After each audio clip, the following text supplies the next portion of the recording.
Good morning. It is the Drake Toll Show. Drake Toll with you from the Savannah Bananas organization, Locked On Big 12. And most importantly, in the context of the next 3 hours, from the Drake Toll Show, Westwood One Sports, the Westwood One Sports app. Your home for postseason college basketball. I mean, look, I get it. Yesterday's game was a blowout. South Carolina and UCLA. Corey Close winning her first national championship. No. UCLA's first all-time national championship. Gabriela Jaquez in the middle of it. History was made in Phoenix. History made in the desert. And again, I told you, no need to bury the lead there. It wasn't close. 79-51 the final score. UCLA on Friday against Texas mucked things up. The same Texas team they lost to at double digits earlier in the year. UCLA won. UConn really mucked things up against South Carolina. That South Carolina-UConn game on Friday was especially brutal for Gino Auriemma and company. I mean, brutal enough that Auriemma would post-game lash out at Don Staley, and it became the story of the Final Four. Then Corey Close. Yesterday's story, Gabriela Jaquez, yesterday's story, and today's news. National champions in college basketball. Oh, but wait, there's more. In the NCAA men's bracket, Michigan 91, Arizona 73, UConn 71, Illinois 62. The Huskies move on again. 3 Final Fours in 4 years. They've already won 2 titles under Dan Hurley. They could win their third. Dan Hurley could win his 3rd championship at UConn. Already, just like that. This dominant force since 1999 on both the men's and the women's side. Once again in the title on either the men's or the women's side. Tonight, it's Dusty May in Michigan against those ragtag kids from UConn that none of you thought would be here. But wait, there's more. I told you last week, and I'll tell you again, the last thing I want to do is wake up on this show. I'm not going to be excited to wake up to do this show if you tell me, hey, we're going to do a Mount Rushmore today. Okay, Mount Rushmore of your favorite ballpark foods. Number 1, I think, could be hot dog. No.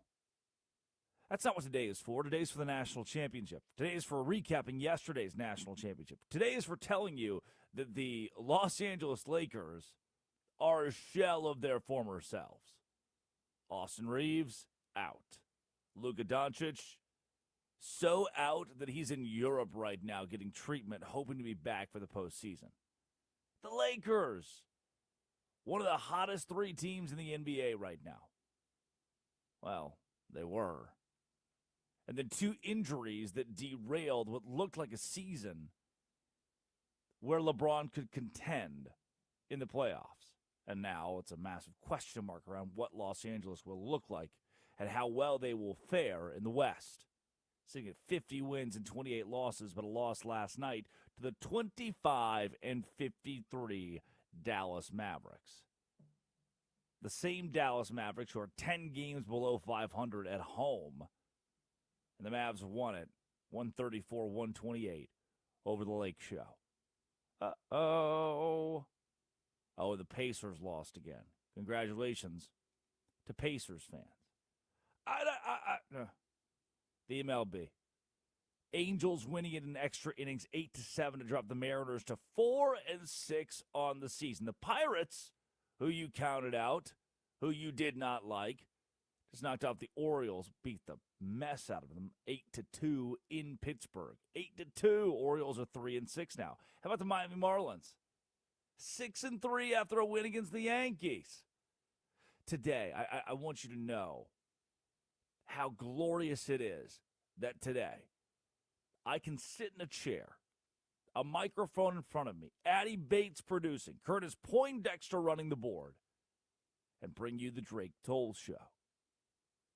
There are so many things to get to. So let's. Let's start with last night's national championship game. UCLA, South Carolina.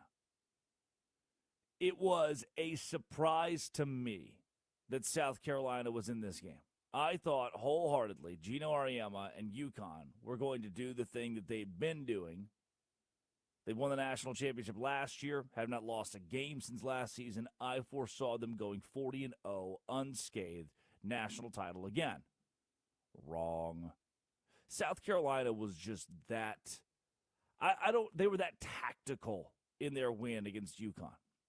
They didn't need to be spectacular offensively. They wanted to slow the game down. Again, I'll say it again, muck it up. They wanted to muck it up. Second half, they really did so. Held UConn to 9 fourth-quarter points in a 62-48 win. UCLA, same thing against Texas. UCLA is up 14-6 the end of the first quarter. Lowest scoring output in a quarter for Texas all year. Just for UCLA themselves to only score 6 in the second quarter. It was 20-17 at halftime. 20-17. In what would eventually be a 51-44 win for UCLA, meaning the Bruins punched their ticket against the Gamecocks in the national championship game. And just like it was in every game this season for UCLA, Gabriela Jaquez was the star. If you like watching greatness, it's why I love women's basketball. It's why I love it. They are tacticians of greatness. Then you love watching players like Lauren Betts, Gabriela Jaquez. Let's take you on Westwood 1 to the third quarter, though in a name that I haven't brought up yet. Because there is something about this moment where I thought, all right, any chance that South Carolina had to come back is out the window. Kiki Rice with the steal. UCLA already leads it by 15. Extend that lead with the dagger three-pointer in the third quarter that effectively put this game away. Pass up ahead, Latson stolen away by Rice. And now Kiki Rice says, let's settle things down. Rice with a pass over on the right side, Ledger Walker three. Got it! 8 for Charlize Ledger Walker, and the Bruins have their largest lead of 43-25. That is Ryan Radke, our very own on Westwood One Sports and the Westwood One Sports app. 43-25. That doesn't happen to Don Staley. This isn't normal. This is unfamiliar territory for Staley and company. Oh, we're South Carolina. We had the really emotional win a couple of days ago. Remember the one against UConn and Gino? We all yelled at each other. Oh, that wasn't the last game? That wasn't the Super Bowl? We got to play again? We've got to go out in the fourth quarter where we'll be outscored 25-9. That's right. 25-9. I went in on this one, so I did not bet the game. This isn't a betting show, right? But I like to wager my money on sports. I did not bet the game pregame. I thought, all right, UCLA money line is kind of my play here. We'll see how it all lays itself out in the first quarter. I'm having a good Easter, staying in the backyard, playing a little beer die. Neighbors invited us over. They have a tradition every year where they serve KFC on Easter. They told the story of why they do that. Every other holiday they cook, but Easter, they get KFC, bucket of chicken, served up the fried chicken. We're hanging out in the backyard. I'm like, man, UCLA's winning this game by 7 early. They could run away with this. And the sports books didn't catch up. Like at that point in time, the sports books live still had UCLA plus 114. I was like, wow, they're up by 7. We that confident South Carolina's going to come back, that UCLA, Corey Close, won't put the foot on the neck and just win? Well, they did. They were up 21-10 after the end of the first quarter. 36-23 at the break. And then the aforementioned fall apart for South Carolina in the third quarter, defensively especially. 25-9, they were outscored by 16 points in the third alone. And that was it. That was the game. Well, thanks also in part to Gabriela Jaquez. Here's a three-pointer she would hit just moments later in that same third quarter to extend the lead once again. Hand it back to Rice. She'll bring it across the timeline, four-court right. One-handed pass up top to Dugalich. Lets the traffic clear. Dugalich lobs the pass inside to Betts on the right block. Turns, faces up, skip pass, high left, Jaquez. She'll take the three from the wing and hit. Gabriela Jaquez with 14. 51-30 UCLA. The Bruin lead at 21. That's that name, Gabriela Jaquez. 6-foot-tall senior. She was lights out in the biggest game of her career. Stayed at UCLA. Had this senior group alongside Lauren Betts that decided to stay at UCLA and make this moment happen. Kiki Rice, stay at UCLA and make this moment happen, this national championship. Here's what it sounded like when Ryan Radke called the final shot of Gabriela Jaquez's college career at UCLA. McDaniel handed off to McKeer. McKeer over on the right side. Gets inside the elbow. Drop it off for Turnaby's in the paint. She'll take the jumper from just inside the free throw line. Missed it wide left. Dugalich the rebound. Up to Rice. Throw it ahead to a running Betts. Makes the catch. Lays it up and in. 76-41 UCLA. It has been all Bruins here in the second half. And that was it. That's Gabriela Jaquez's career in a nutshell. This driving layup to go up 76-41, and that's it. It's over. You win the national championship. You get the ring. You're on top of college basketball. The storybook ending was storybook. From Ryan Radke, the final call. UCLA wins its first national title. South Carolina inbounds the ball. McDaniel will bring it across. Start the 8 clap in Westwood. History for UCLA. For the first time in NCAA division history, the UCLA Bruins have won the women's basketball national championship. Make room in that trophy case. The Bruins are bringing home the national title. A dominant win against South Carolina, 79-51, and UCLA has its first ever NCAA women's basketball championship. What a moment for Corey Close, who spent 15 years at UCLA trying to build a program. 15 years. At any point in time in that juncture, UCLA could have said, hey, we don't trust the build, we don't trust the process, we don't trust the climb. It's year 9. Where are the massive postseason results? It didn't matter for Corey Close. She stayed. The UCLA administration trusted her to build to a moment like this. Here's what she said post-game about a team that fulfilled its promise to each other to win. Every single day we've been starting out film with these I will statements, and they have to write 5 to 7 of them every time. And sometimes we will add some gratitude statements too, but there are all these things. And then the last 3 or 4 days at the end of our prep time, we've been having each person, and they can choose anyone. There's like 21 of them, and they came up with them about things that were going to be important. And they all had to recite one out loud. And when I think back even on the games of this Final Four, I just think about how many of those I wills they actually lived out. That's the old Jim Valvano. He would have them practice multiple times a year, cutting the nets down. Like, Jeff, coach, we haven't won anything yet. What are we going to cut the nets down for? It was a manifestation. Ultimately, in the 3rd season under Valvano, the NC State Wolfpack would win the national championship. 15th season under Coach Corey Close, UCLA gets it done. Now, Don Staley was actually asked about Corey and UCLA getting its first national championship, her first national championship win as a head coach. And for Don Staley, who's been at the top of the game for a long time, both as a player and a coach, for Don Staley, whose words carry a lot of weight in this sport, pretty cool to hear what she had to say at the podium about the opposing team. 15 years is a long time that you've dedicated to young people and to our game. And the game finally paid her back. It's you know, when I think it took me 17 years to win a national championship.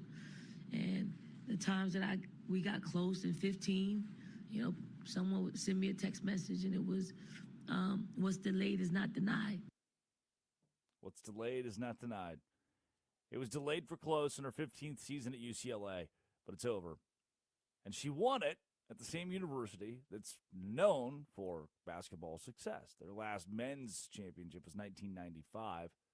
That was well removed from the John Wooden era. But there for a while, college basketball was dominated by UCLA and John Wooden, and this was cool to hear. Corey Close, the current head coach of UCLA women's basketball, giving credit, giving an homage to John Wooden, the legendary basketball coach for the Bruins. I don't want to let them down. And the biggest way I can pay it forward is to live in a way and coach in a way and teach in a way that pays it forward what he did for me. And I think the biggest thing he did is every time I would ask him, like, well, what would you do here? He would never answer. He would always make me realize that I'm wired uniquely and that it wasn't about what he would do. It's about how am I wired to lead to my best. That's pretty cool right there. I'm talking about the greatest men's basketball coach of all time. And the close was right there underneath him. Wooden as a mentor. And now the culmination is glory. Congratulations to UCLA again. Final score 79-51 on top of South Carolina. National champions. Ryan Radke, Debbie Antonelli on the call yesterday for Westwood One Sports. And tonight, guess who's on the call? Guess what network is broadcasting the national championship? UConn and Michigan. That's right. Westwood One Sports, the Westwood One Sports app. Coming up, let's break it down. What happened this weekend? How do we get here? Michigan, Arizona, UConn, and Illinois. And what can you expect tonight? This is Westwood One Sports, the Westwood One Sports app. This is the Drake Toll Show. The national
She shoots daggers right through my eyes beyond the ground.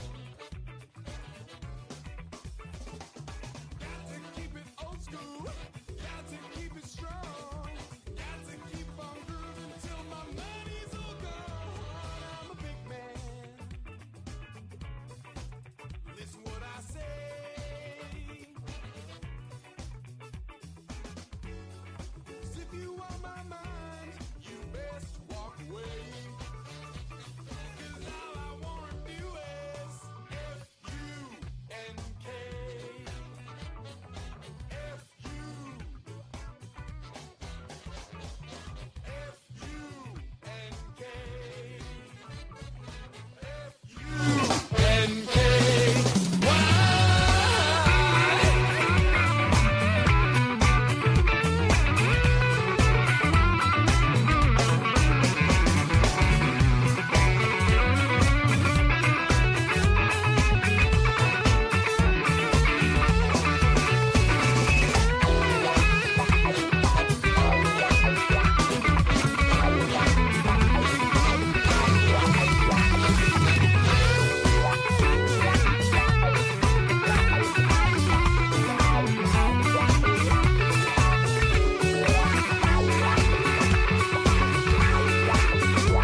Well, I try to keep an open mind, but your eyes are always closed.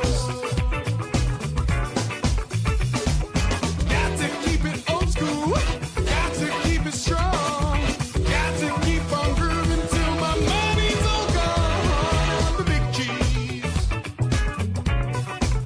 Listen what I say.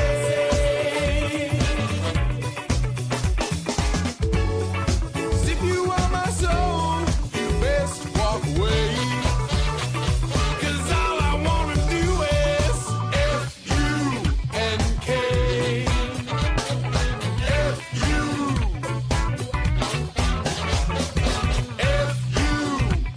F-U-N-K. F-U.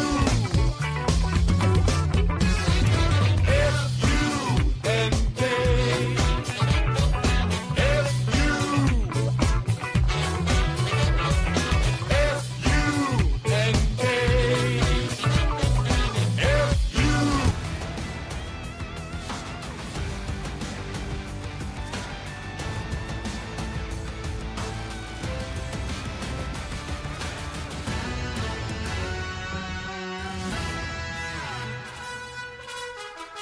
Touch yourself. Touch yourself.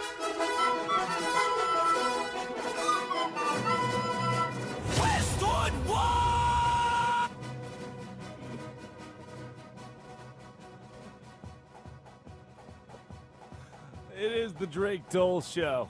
Westwood One Sports, the Westwood One Sports app. Drake Toll with you from the Savannah Bananas organization and Locked On Big 12. Bananas. Happy Monday, everybody. 3-day weekend for yours truly. He is risen. Hung out. Got to see family this weekend, you know. Good people. Good vibes. Good KFC. For my Sunday Easter, played like a putting game and beer die in the backyard. Awesome. Couldn't have asked for anything better. Can I please get that Westwood one? What was that, Curtis? Can we revisit that for a second? Yeah, this is while you were gone when John Lund was filling in for you on Friday. This was like the first liner I heard going into break, and immediately you know what happens when there's a new liner. We got to make fun of it.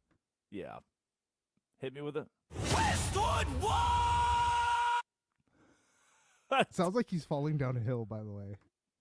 I like to think of this as a Herb Brooks situation in Miracle, or again, it's just one guy yelling into the microphone, Westwood One as loud as he can, and Herb Brooks going, again. Westwood One! Drake, see, this is what you miss whenever you take days off. This is what you miss. Again. New liner dropped. Louder. Generational liners. Do it again. Who do you play for? I don't even know. I'm just the voice guy. It's just one of our bosses in the recording studio. I need him to yell it again, please. That's like such pain. We've locked a guy in the dungeon, and there's I'm from Guantanamo Bay. This is Westwood yeah, Sports. it's just it's a little. Police, open up.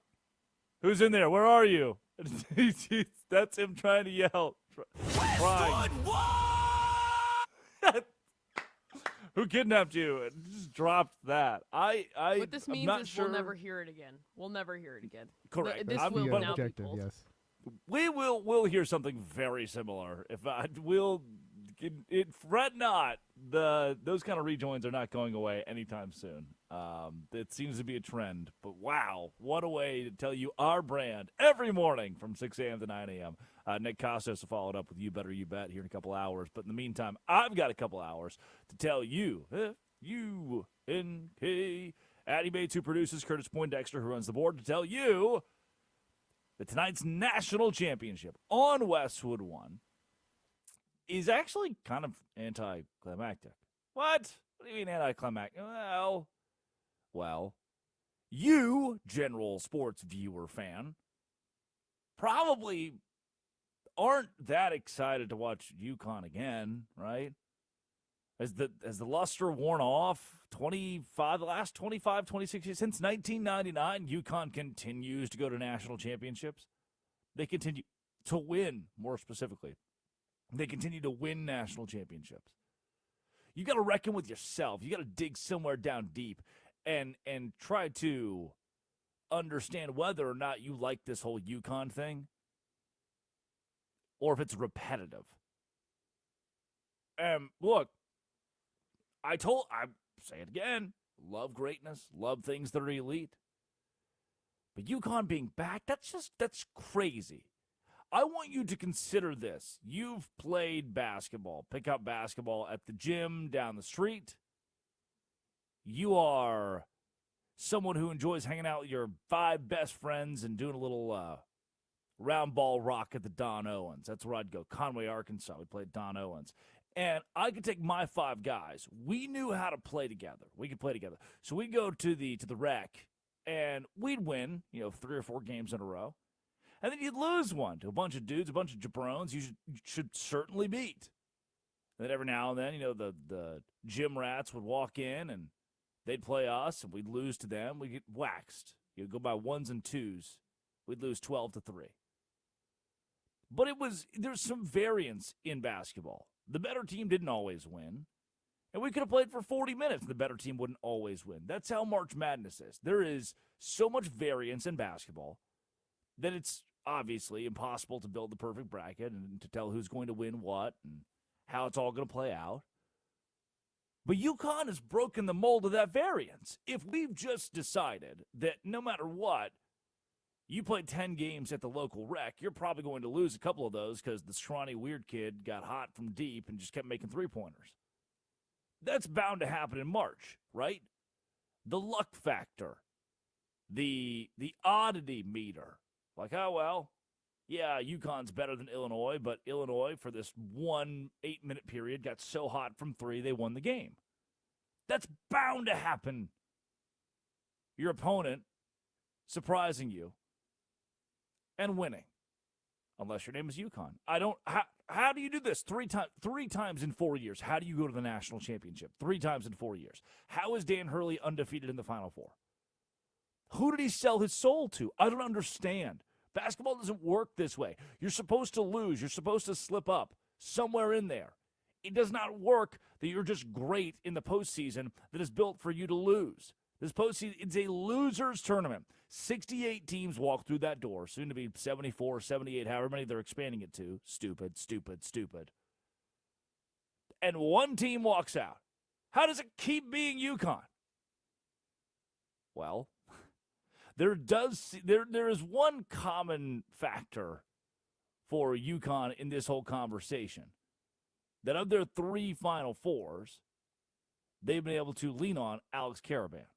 He's back again and again and again. 6'8", 230-pound senior from Southborough, Massachusetts. And here he is again in the Final Four. 2023, he played 29 minutes a game. Then 31 minutes a game, then 36, and now 34. He's been a staple for UConn. Averaging double digits his last 3 seasons. As a freshman, averaged 9.5 points per game, 4.5 rebounds, 2 assists. And it's just gotten better and better. And every iteration, every variation of this UConn team in his 4 years has looked really good. Good enough to win 2 national championships. Now appearing, being featured in their 3rd Caravan in the middle of it for UConn. For Michigan on the other side, they went to the portal and picked up a ragtag group of boys. All right, let's go try to find the right culture fit, the right style fit, and win.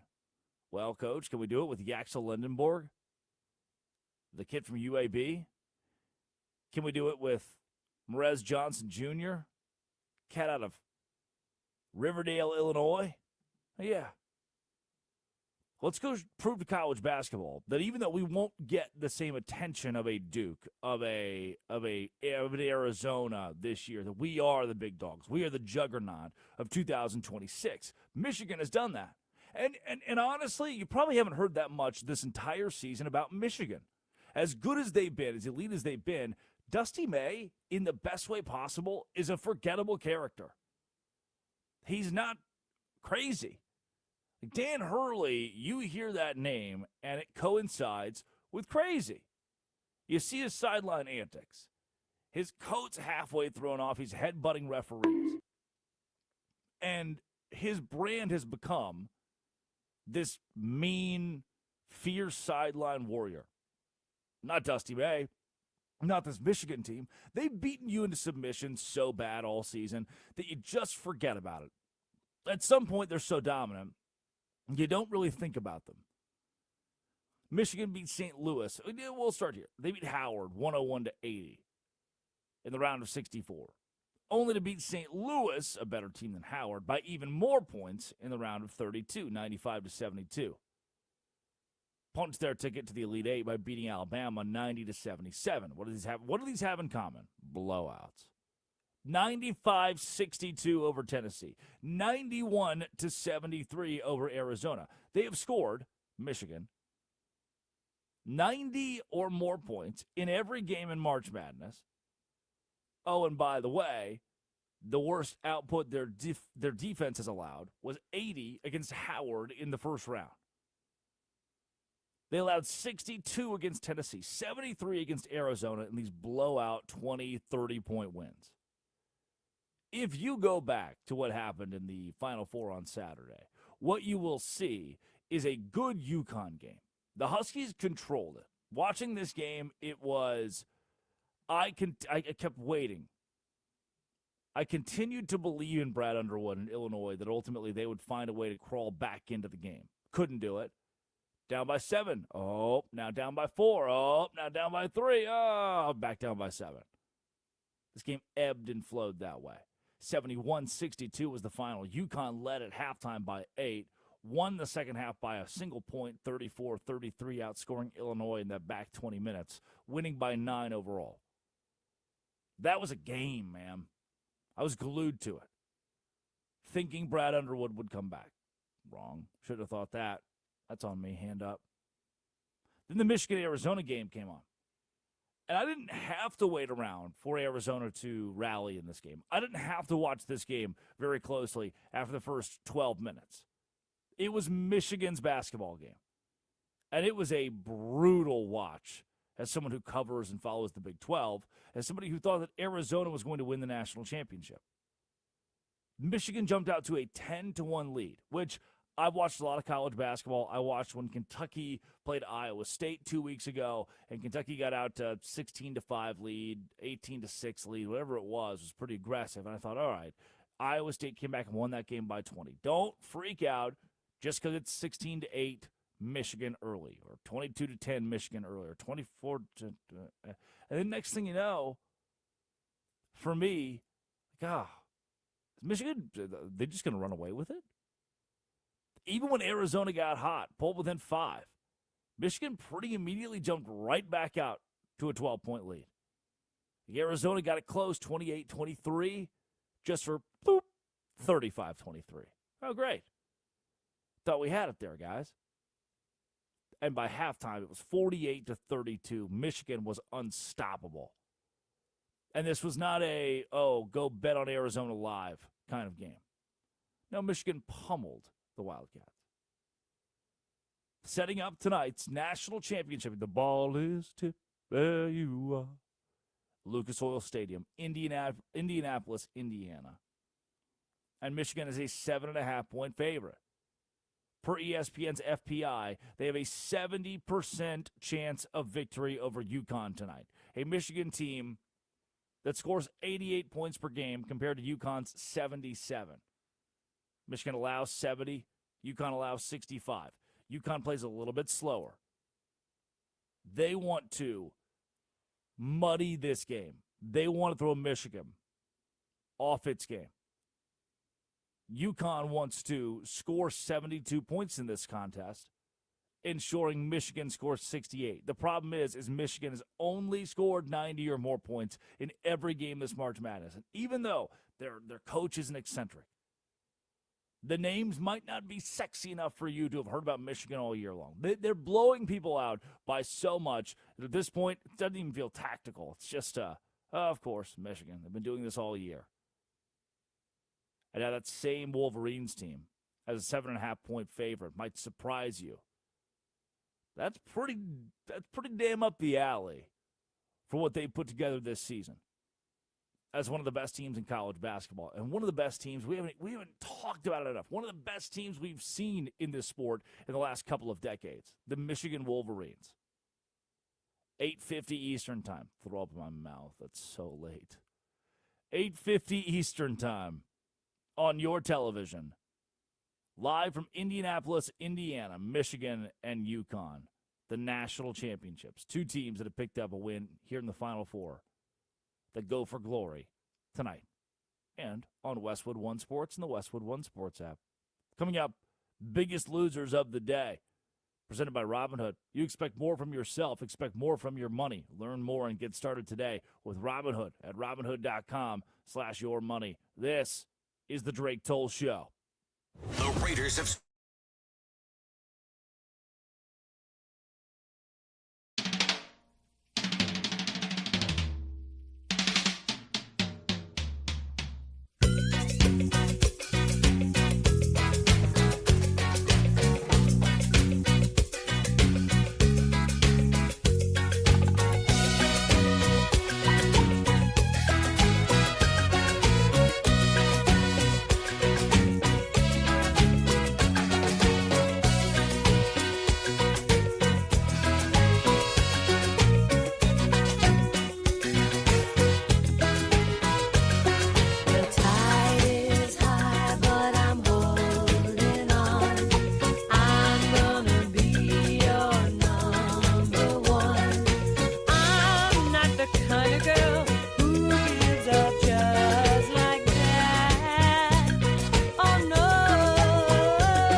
It is the Drake Toll Show.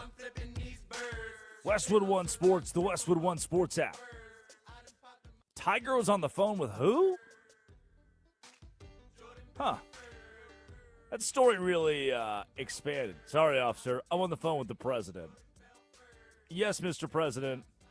There are some officers here that seem to want to arrest me for opioid usage while driving. Could you please tell them otherwise? What an insane thing to happen. And more details come out. Like, funny body cam footage releases of Tiger's car DUI thing. And Generational then, memes. Yes. Come to find out, he's on the phone with the president, allegedly. Our impressions. You missed our impersonations on Friday. I did miss the Addie and Curtis Trump impressions. I was mortified to hear that occurred. But you know what? No one's been fired yet. Addie and Curtis are still here. John Lund facilitates some crazy stuff. Credit to John Lund, by the way, for filling in on Friday and doing a great job as usual. And look, this is part of law of averages. Law of averages. You cannot beat the law of averages. Some people will be good. Some people will be bad. Some things will be average. And our biggest losers today are pretty damn big. Time for our biggest losers of the day.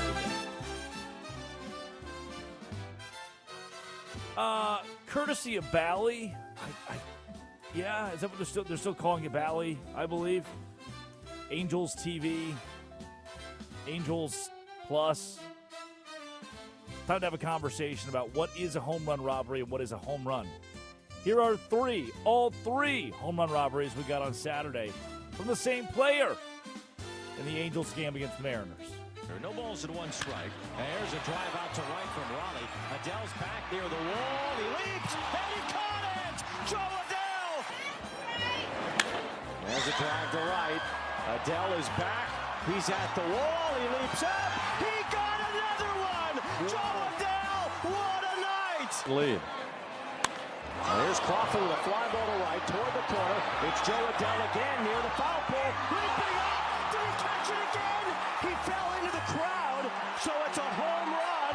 They called him out. He did it again. Joe Adele was a menace. A menace. Angels win the game 1-0. So they would lose the game if not for Joe Adele, who robbed 3 home runs. And not just like, he caught it at the warning track leaning against the wall. No, like went up, climbed the ladder all 3 times, robbed home runs, including the last one that, as you heard, short porch was falling into the stands in Anaheim. Addie Bates, knower of ball, lover of baseball. That last catch where he's diving into the stands and he catches the ball very clearly in the stands, but still catches it. Should it be a home run? Yeah, absolutely. Whoa! You're pro home run here. Yeah, of course I am. It's the same argument, in my opinion, that people were having. Did you see that pitch that was challenged by ABS that was barely in the strike zone? But right. It was with the Athletics and the Astros. Yeah, you should be rewarded for doing, like, something awesome. Like, that's a great pitch. It's a strike. It's a beautiful placement. That's a great catch. Yeah, you had to fall over the wall. Probably, like, literally put your body on the line for it. But, I mean, hey, if it's a short wall in right field or left field at any ballpark, then, yeah, you should use the stadium to your advantage. That is, he robbed a home run. That is a home run that he robbed. No. Yeah, I'm saying, Twitter had some discourse. I think I got off the wrong foot here. Twitter had some discourse that it should be counted as a home run, not a catch. Yeah, but I'm saying you robbed a home run. Yes, he robbed the home run. Should it? From a rules standpoint, ball goes over the wall. Guy's in the stands when he catches it, falling into the stands. Should that? Because the play-by-play guy even said it. It's like, they're going to count that as a home run. Which, like, no, he caught it, and that's by rule. You catch the ball, it's an out. But should it be ruled a home run? Should baseball change its rules and give that a home run? Okay. No, that's what I'm saying. That he robbed a home run. That is what it should be like as. Yes, it was going to be a home run, but then he robbed it, is what I'm saying. Like, it should be an out. That is an out. There was good discourse on Twitter that you should have to, it's cheesy if you don't bring the ball back in or keep the ball from leaving the park, from getting into the stands. But I mean, this has always been a home run. We've never had a problem with that. You leap over the fence, it's always been an out, I should say. It's still an out. So what we all agree at the end of the day, this is an out, home run robbed. Yeah. I think those are just salty Mariners fans. I'm sure if it was the other way around, they'd be like, wow, this is fantastic. I love this. You know? Tiger Woods, biggest loser of the day. Again, Tony Vitello, the skip of the San Francisco Giants over the weekend, was using an interesting analogy at the podium. Take a listen. And then Rafi, I mentioned golf, Tiger.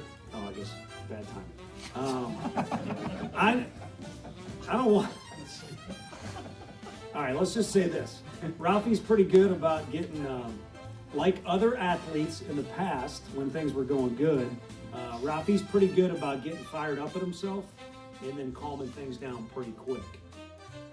Yeah, he reminds me a lot of Tiger Woods. Oh, wait a second. Shouldn't use that example today. I don't think we've gone more than a couple days in a row, and we're only 2 weeks into baseball season, without a Tony Vitello soundbite from a press conference. It's not that I'm rooting for him. I'm sure he's a very nice guy. I'm sure he's awesome. But I have always had this, and maybe it's just me, this one in the back of my brain to prove you can't be an elite college baseball manager and it translate automatically to Major League Baseball. I don't want you to think, I won a national championship in college, surely I'll be a great MLB skipper. Because I don't think that's how it works. Tony's had some interesting comments at the podium so far this year. The rhetoric is not exactly matched what you get out of most MLB managers. But this is a fun, lighthearted example of him trying to compare a player to, Tiger Woods. On the worst possible week, you could compare someone to Tiger Woods. Or at least the worst week in a long time, you could compare someone to Tiger Woods. Boston Red Sox fans, their hallowed grounds, Boston, Massachusetts, Fenway Park, chanting, "Sell the team." Here's what it sounded like this weekend.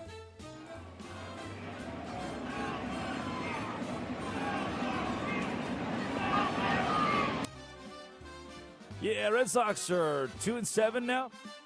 Lost to the Dads. Fans are not happy. Addy Bates, any respite? Any light at the end of the tunnel here for Red Sox fans? Because it's not going well. It is early in the season, I'm going to say that, so everything, take it with a grain of salt. You can't really start projecting this stuff until like late May, in my opinion, but just want to say that I was not high on the Red Sox going into the season. I said I had concerns with a lot of different aspects on that team, and yeah, things are not coming together, and they should be. They handed out some great contracts to some, yes, thank you. They handed out some big contracts. We got to learn how to win baseball games. Even when you have your ace, Garrett Crochet, on the mound and you're not winning a baseball game, ooh, that's why I'm concerned about this rotation. Against the Astros, you know them. You've seen that team. Familiar. Yeah. The Red Sox were outscored in a 3-game series 23-7. Is that good? Swept in Houston. It's good for the Astros, not good for the Boston Red Sox, who they've dropped all 3 series they've played now to Cincinnati, Houston, and San Diego. They'll host Milwaukee. Not good. If you're in a slump, you're 2-7, Milwaukee's coming up. It's not the most fun thing to see on the schedule for the Boston Red Sox. Idiot of the day? No. Biggest loser of the day? How about this?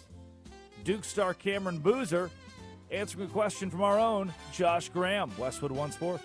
We were talking with John Shire the other day, and he said, I don't really want to be here after what happened last week, but he wanted to show face because he was proud of what you guys accomplished.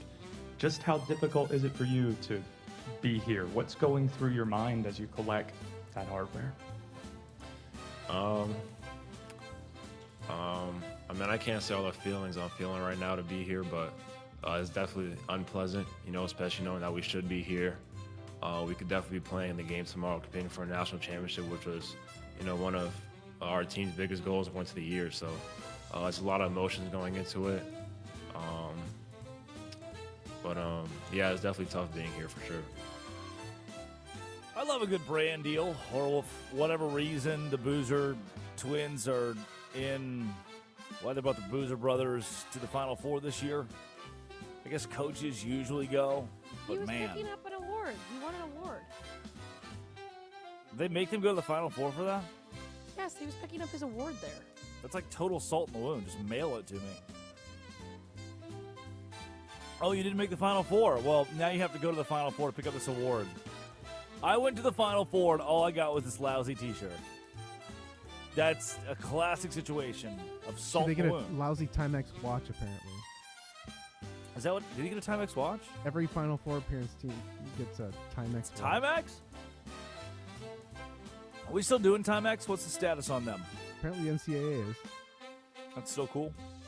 All right. I don't know about that. Josh Graham, good question. Boozer, we should have been here. Should have been us. Well, it wasn't. Sorry. A guy at a Rangers game got chili cheese dog all over him. Biggest loser of the day. Pollen season is here. Dirty car doesn't have to be. Wash it away at Tidal Wave Auto Spa for a quick wash of that clean car happy feeling. Find a location at TidalWaveAutoSpa.com, TidalWaveAutoSpa.com. Howdy Bates produces. Curtis Poindexter runs the board. Westwood One Sports, the Westwood One Sports app. Your home tonight for the Final Four. UConn and Michigan in the national championship game. But when we come back, time for obituaries and the quickie. Addie Bates produces. Curtis Poindexter, Santa Monica, California. This is the Drake Toll Show.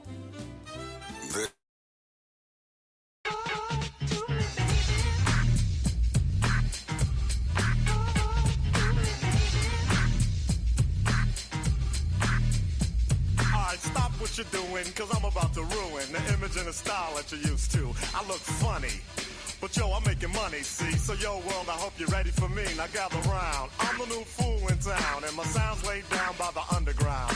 I drink a bottle of Hennessy you got on your shelf, so just let me introduce myself. My name is Humpty, pronounced with the umpty.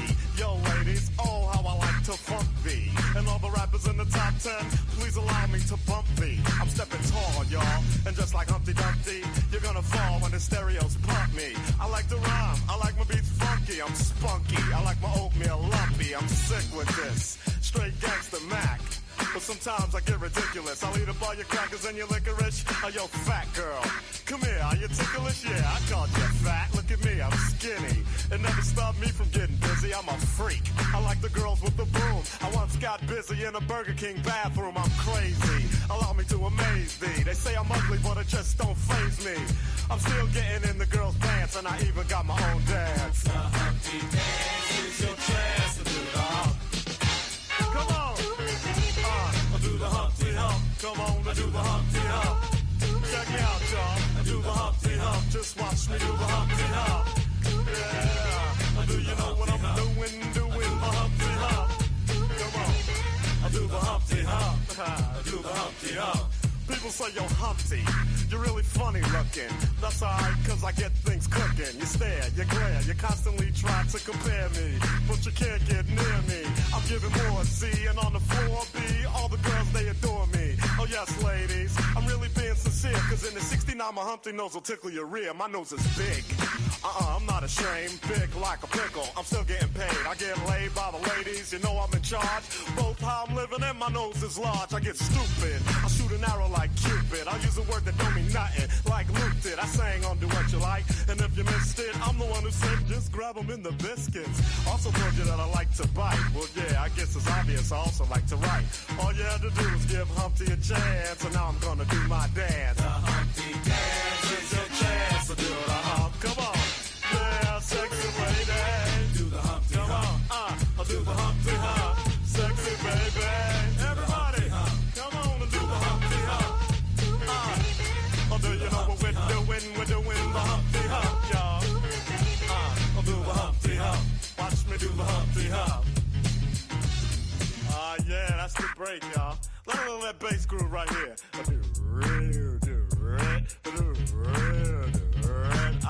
Yeah. Now that I told y'all a little bit about myself, let me tell you a little bit about this dance. It's real easy to do. Check it out. First I limped to the side like my legs was broken, shaking and twitching, kinda like I was smoking. Crazy, whack, funky. People say you look like MC Hammer on crack, Humpty. That's alright, cause cause my body's in motion. It's supposed to look like a fit or a convulsion. Anyone can play this game. This is my dance, y'all. Humpty Hump's my name. No two people will do it the same. You got it down when you appear to be in pain. Humping, funkin', jumping, gig around, shaking your rump. And when a doodle chump punk points a finger like a stunt, tell him step off. I'm doing the hump. The Humpty Dance. Here's your chance to do the hump. Everybody, I do the Humpty Hump. Come on, I do the Humpty Hump. Sexy lady, I do the Humpty Hump. I'm doing the Humpty Hump. We're doing the Humpty Hump, y'all. Watch me do the Humpty Hump. I do the Humpty Hump. Black people, I do the Humpty Hump. I do the Humpty Hump. Come on, white people, I do the Humpty Hump. I do the Humpty Hump.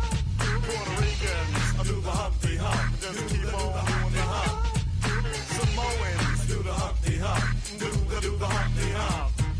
Yeah. Let's get stupid. I do the Humpty Hump. I do the Humpty Hump. Everybody do the Humpty Hump. Do the Humpty Hump. Give me the middle leg. Come on and do the Humpty Hump. Give me the middle leg. Put it on with the Humpty Hump. Yeah. Gonna break it down. Yeah, sexy lady. Once again, the underground is in the house. I'd like to send a shout out to the whole world. Keep on doing the Humpty Dance. And to all the ladies, peace and humpiness forever.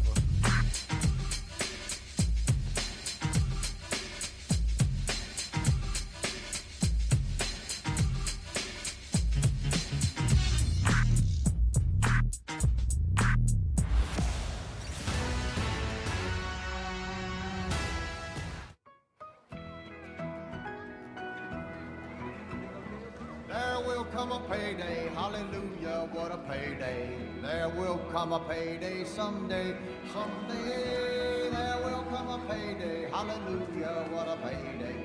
There will come a payday someday. Westwood, when I lay my work by, I've a home in the sky.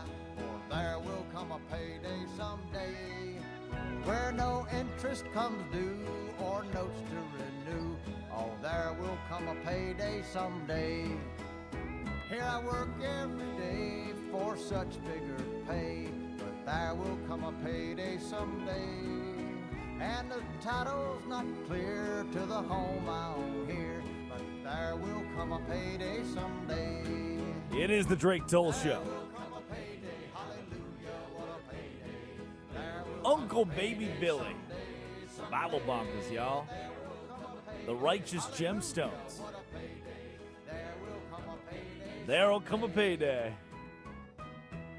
What a weekend it was. Yesterday, light spring rain on an Easter Sunday afternoon after the putting green and some beer die with your friends in the backyard. Just, it felt right. This weekend, an opportunity to reflect. An opportunity to be home for once. Oh, no. I have to go to Albuquerque, New Mexico this week. I just remembered. I leave. Addie, what day do I leave for Albuquerque? Unironically, you know. And I don't know if I know. I think it's Nothing Friday. makes me feel so as small. Nothing makes me feel so insignificant on this planet. Knowing when I'll be traveling. Yeah. This is actually, I'm gonna set up an appointment with a therapist, and this is gonna be the number one topic. I can't. Okay, I went to keep being college. asked what day he flies. I went to college. I got this degree. Lowest grade I ever got was a 93, and this is what my life has become. That's insane. I am Really? insane. Well, teaching at Valpo, 93 was the lowest? I was just because I was a comm major doesn't mean I was an idiot. In high school, I did really well. Comm major. I just I did can see that. what I enjoyed. Yeah. College, you get to be more selective on what you would like to study and not study. Hey, I took some difficult courses. Meteorology. We had a class at Baylor. I think it was only Why would I my be talking about freshman Baylor? year, maybe my sophomore year too, called Love and Sex. Was the name of the class was Love and Sex. Touch yourself. And I see why you took it. I never got around to it. Charlie Brewer was the quarterback of the Baylor Bears at that point. And Sarah Gill one day was like, "Oh yeah, I have Love and Sex with Charlie Brewer." And I thought, "What? You do what with the quarterback?" His Bologna, Arkansas is coming out. He's like, "What?" He's like, "Mom." You do Love and Sex with the quarterback? You guys aren't even married. I'm pulling a Jaden Ivey in there. But you're not married. You're not married. It doesn't work like that. You can't have Love and Sex with him. Come to find out, very much a class. Which what a funny way to pitch that. Yeah, I mean technically you do have love and sex with the quarterback. Just why didn't you take it? That seems right up Drake C. Toll's alley. They need me to take, shots from the front and the back, whatever it is. No, I never was interested in either of those things. I'm interested in sports and only sports. And no, I did not. I never even asked my advisor to sign up for it. Did you have an advisor you had to meet with once a semester? Yeah, except our school did it a little differently with COVID and stuff. They actually got rid of like normal advisors, so it was somebody in the department. Like they changed it around. So my advisor was actually like my mentor throughout college. The reason why I went to that school, someone I still talk to this day. And so I got to take fun classes. Maybe not love and sex, but like I took history of baseball just because I wanted to. Like I didn't need any history credits, and that class was awesome. Taught by Dr. Lucas Kelly. I took shout out maritime Lucas history. Kelly. I can't remember who taught maritime history, but I walked in and day one, kid you not, the professor, awesome dude, was like, "All right, so what do you guys want to learn about this year? Let's write some stuff down." So we wrote this whiteboard of all of these words and things: pirates, water, the ozone. He'd be like, "Good, good." Wrote it all Good down answer. on the board. We got to the end of the class period. It's an hour and 20 minutes. He's get to the end of it. He's like, "That's awesome. You guys nailed this assignment." Erase his board. Like, it's gonna be a great semester, you guys. Buckle up. I don't think I learned a single thing. I don't think I did. We had one assignment the entire semester in that class. What the? Yep, we'd walk in every day. We would talk about boats, concepts of boats, what it'd be like to sail the seas, and then at the end of the semester, he's like, "All right, write an essay about something water related." I wrote mine on pirates. The Baylor Bears. Okay, it's all adding up. I will say my history of baseball professor, the first day of class, he comes in with a baseball cap on. He's wearing a suit. He always wore a suit. And he starts reciting Casey at the bat, and I was just like, I love this class. Wow. We go to a game. We go to a Cubs White Sox game, and he comes up to us and he's like, "Hey guys, do y'all mind if I have a beer or something like that?" And I was like, "Dr. Kelly," I was like, "You're like 30. You don't have to ask us if you could have a beer at baseball game." He was awesome. Probably good. Were you allowed to have a beer at this game, at this field trip? At the time, I was 20. Okay, but you could have if you were 21. Yeah, of course. It's Dr. Lucas Kelly. Come on now. Of course. Shout out Dr. Lucas Kelly. Time for our obituary. Obituary number 1.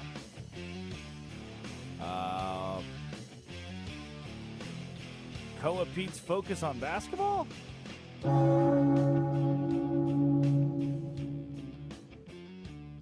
So this has become a, you know what, let's listen to the audio. Listen to the audio, and then I'll unpack it from there. Without faith, I'm nothing. So, I've been really faithful since a young child. My dad was a pastor, but, just something that, it's really, really big for me. I don't think, basketball is really my purpose. I think, being able to, have this platform, spread the gospel is really my purpose for sure. Now, if we're Jaden Ivey and we're listening, let's take some notes here. This is how we do it. This is a better way to do the whole, hey, faith and religion thing. We're not asking people if they're fornicating before marriage. No, we go to the podium and say, my father's a pastor. That's my purpose. That's my drive. This is how we do it. It is... I said it last week. 9 out of 10 dentists would recommend that religion can be something really healthy for you.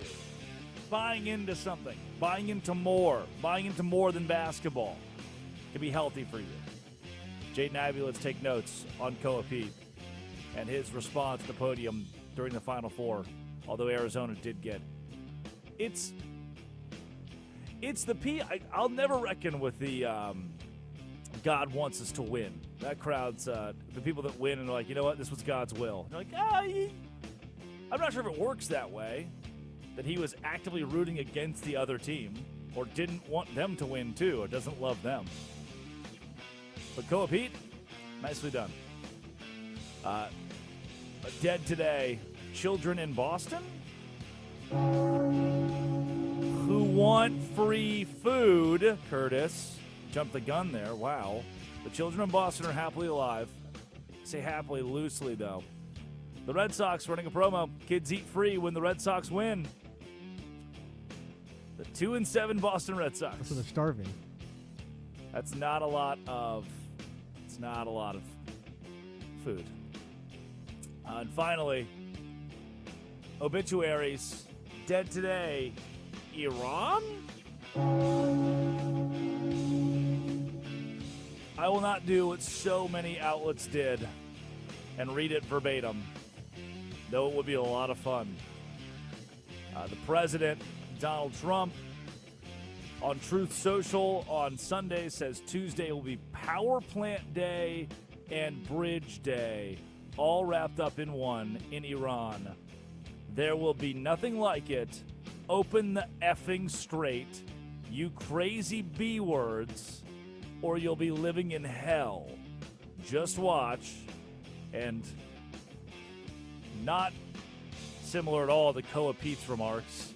The president says, praise be to Allah, President Donald J. Trump.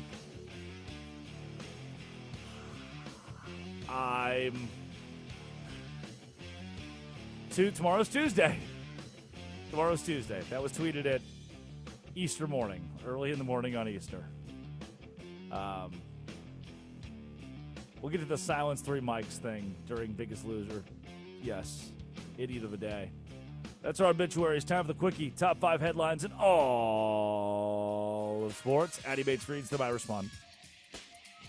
Alrighty, so these are all going to be non-Final Four like last night, non-championship. These are all other sports. So Luka to seek care in Europe, aims for playoff return. It was getting kind of fun, which is a weird thing to say about the Lakers. I typically dissent to the big brands and big names. You turn the TV on, they're always talking about the Lakers, the Cowboys, or the. Aren't you a Cowboys fan? Yes. Have I ever once said anything nice about the Cowboys on this show? No. I can hate that level of brand monopoly. And I do. And I'm like, if the Lakers lose, it's like, oh, wow, the T-shirt fans take that. But I was starting to really enjoy this Lakers run. I like Reeves. I like Luka. I like LeBron. This is great. And now it's come crashing down with both Reeves and Luka out. Hopefully he can return for the playoffs. I like watching Luka play basketball, but it doesn't look great. This is the nail in the Lakers' coffin. It was fun while it lasted, though. Fun couple weeks. Sources are saying that Michigan's May is not pursuing other jobs. Sources are correct. Yeah, May turned down the whole North Carolina thing and has been pretty public about it. Him and Tommy Lloyd both. I don't know where it puts North Carolina. We'll get there. We'll have that conversation here in a few minutes. But for Dusty May to be at Michigan, all the resources you could ask for, you're already in the national championship. It's not like it's hard to compete coaching at Michigan. I think Dusty May is making the right call by staying in Ann Arbor and passing up the North Carolina job. Though, I mean, blue blood territory. Would be kind of fun to coach in North Carolina, but not for Dusty May. Flag passes Knipple in Rookie of Year odds. Oh my gosh. After statement game. Guys. Time to talk about it. Some of us have been talking for months about this. Cooper Flag and Con Knipple. It was a matter of... Flag has the bigger name, obviously. It was a matter of whether or not Cooper Flagg will get hot at the right time. Because he has the bigger name. Guy dropped 4 40-point games this year, by the way.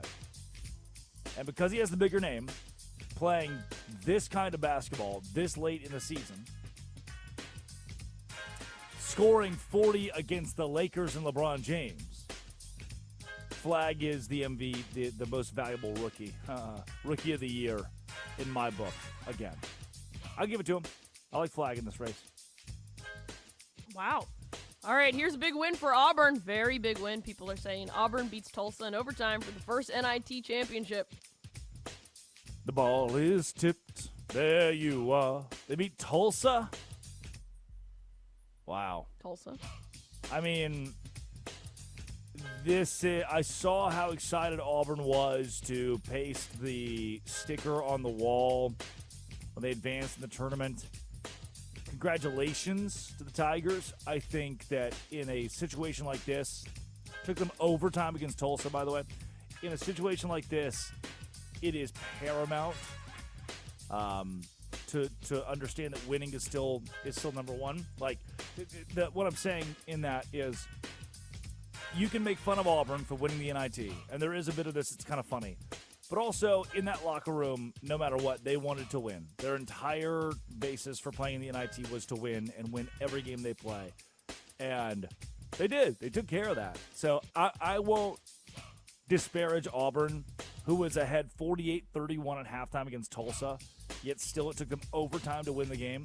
I won't disparage them for winning because in that locker room, winning mattered in the NIT, and I appreciate that. But ultimately, Auburn was not an NCAA tournament team. And this piece of hardware is fun and all, but it's not an NCAA tournament win. Here's your final headline. NFL probe finds no reason to discipline Chiefs Rice. I've said it. You've said it. Curtis has probably said it. If you really love hurting people physically, emotionally, mentally, if you love hurting vehicles, if you love driving cars really fast, if you like guns, if you really have an odd obsession with guns and want more of them, just play in the NFL. You can kind of at that point now, do not smoke weed. Do not smoke weed. Stay off the weed. Do not do any sort of substances. We will fire you into the sun. But if you want cargo fast, or to hit a child, or to be abusive to men, women, and children, be a professional athlete, we'll probably excuse it. Rice is back, huh? Saw that coming. Saw that coming. Addie Mates produces. Curtis Poindexter runs the board. When we return, what the hell's going on with this? We don't have a South Carolina basketball coach? No, we do. It's Dawn Staley. Wait, she's leaving for North Carolina to be the men's coach? This is the Drake Toll Show.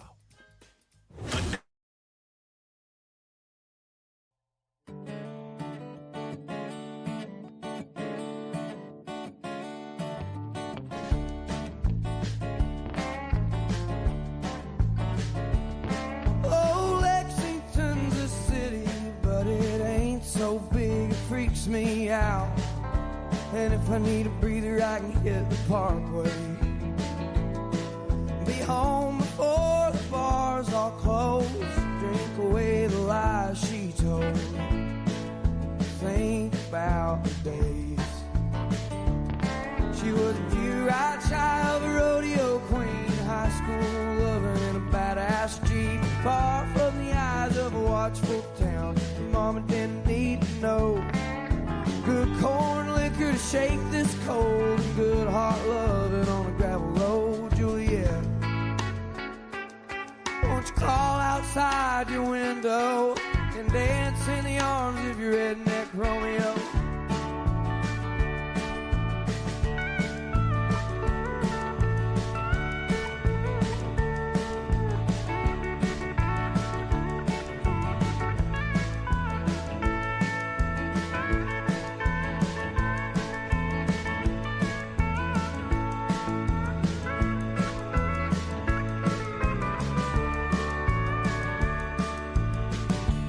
push came down to shove, I'd be a bandit for her love. Shoot sharp and walk away. She was good before she changed her name, and I bet that ain't all that's changed. Goddamn, I remember the nights. I was a young punk kid from a dried-up town, Cold Car County full of hunting hounds. She was the one who kept those boys at bay. Her high heels and my red wing boots, cutting couches in the living room. Juliet, won't you crawl outside your window and dance in the arms of your redneck Romeo?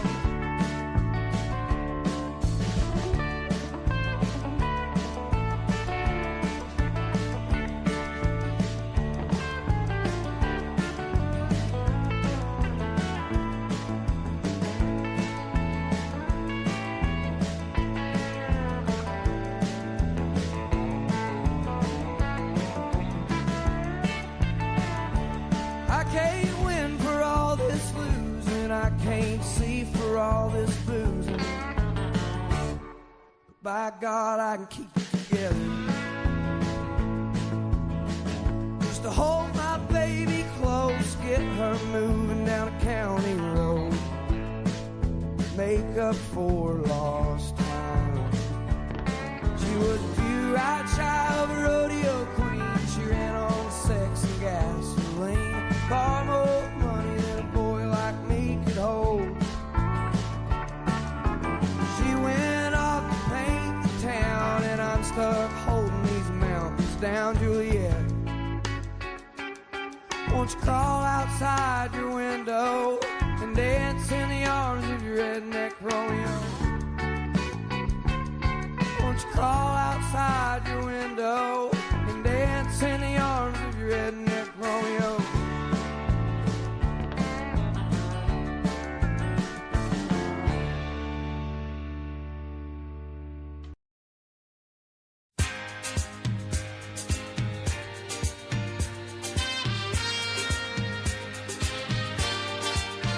So I'd like to know where you got the notion. Said I'd like to know where you got the notion. To rock the boat, don't rock the boat, baby. Rock the boat, I don't tip the boat over. Rock the boat, I don't rock the boat, baby. Rock the boat.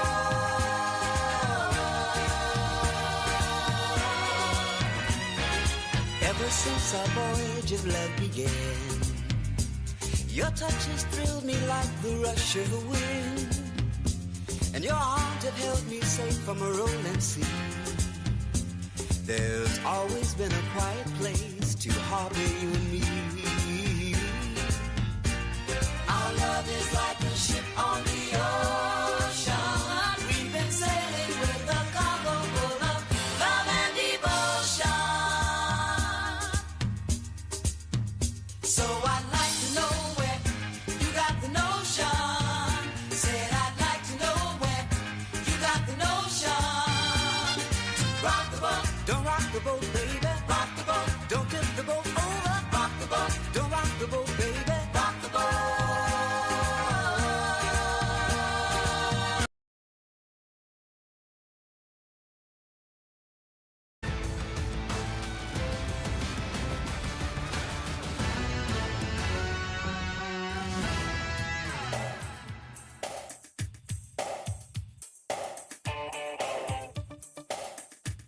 That ball had a family, a wife, 4 kids, living in the suburbs.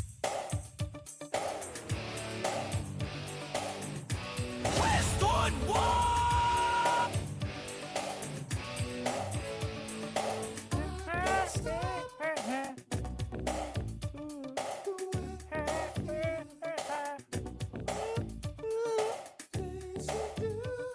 Curtis, It is if the you Drake put one Cole more, show. if you put one more banana ball highlight over one of the songs that I picked, Curtis, I'm actually gonna like fly out to Santa Monica, California. And I'm. Got him! Putting banana ball over Fine Young Cannibals.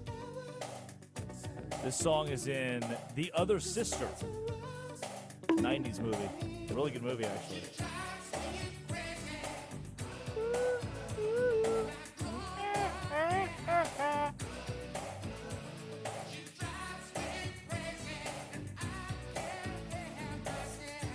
we keeping the buck right now, we ass. Little Barry Gibb in there. It sounds like Justin Timberlake when he used to have those SNL songs with Sandberg. Maybe Justin Timberlake sounds like Fine Young Cannibals. Like Rolling Before the Pin. DUI arrest or whatever it was. An American citizen. Addie Bates produces. Curtis Poindexter runs the board. Good morning. Welcome to the Drake Toll Show. Westwood One Sports, the Westwood One Sports app. 300 affiliates across the country. How blessed am I? How blessed are we, really, to have the opportunity to talk to you today? To have the opportunity to talk about yesterday in the National Basketball Association, in Major League Baseball, in men's college basketball, and women's college basketball. Hell, man, hockey's going on right now. Did you forget? You almost forgot, didn't you, that hockey's going on right now? You shouldn't. The Rangers beating the Caps 8-1. The Wild on the road against the Red Wings. Pretty key win, 5-4. Held off Detroit, who scored three in the third period. The Panthers losing again. 37-3 this year. The Bruins losing the Flyers on the road. It was kind of an electric day in the NHL yesterday, including the Senators doubling up the Hurricanes. And the aforementioned 8-1 drubbing Rangers win at home. Also, Avalanche lose again. I'm not pressing the red button. I'm not panicking. You might panic. I'm not panicking. Lost to the Blues, 3-2. In Denver. Colorado playing at home. But despite all the aforementioned leagues, storylines, the news happening, even the NFL, man, the NFL draft's a couple weeks away now.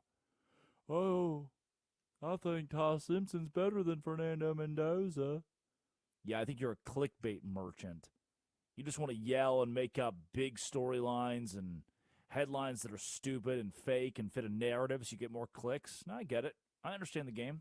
I've seen the game. I've played the game. Oh, I think it's Ty Simpson. I've been talking to a lot of scouts. Wrong. It's not. I know it's not. But in the middle of all of those storylines, all those headlines, one thing I've been keeping up with very closely, and in part it's because of Josh Graham, who will join the show. Here, whoa, hey! I didn't know that was the Did you know the Savannah Bananas are on a Dairy Queen commercial? Did you work for them? I didn't know I was on a Dairy Queen commercial. You were? It just happened on my TV. Ha-ha-ho! Wow. Real-time reaction on ESPN. Nice job. Up top. High five. We're growing. Mm-hmm. That's what you come to the show for. It's not just the mundane. Not just things like, all these. But the stories we're following closely. Including, but not limited to, the Savannah Bananas being on a Dairy Queen commercial on my TV right now on ESPN. But because of Josh Graham, I've kept up with this North Carolina situation more than usual. This hiring cycle, this coaching carousel in college basketball. And it's a mayday. It's officially a mayday situation for UNC. This is the moment Tar Heel fans can start to sweat. This is where I press the red button. I might not be doing it. I might not be panicking for the Colorado Avalanche. I am panicking for the UNC Tar Heels because the transfer portal opens. Drum roll, please. Tomorrow. Yep.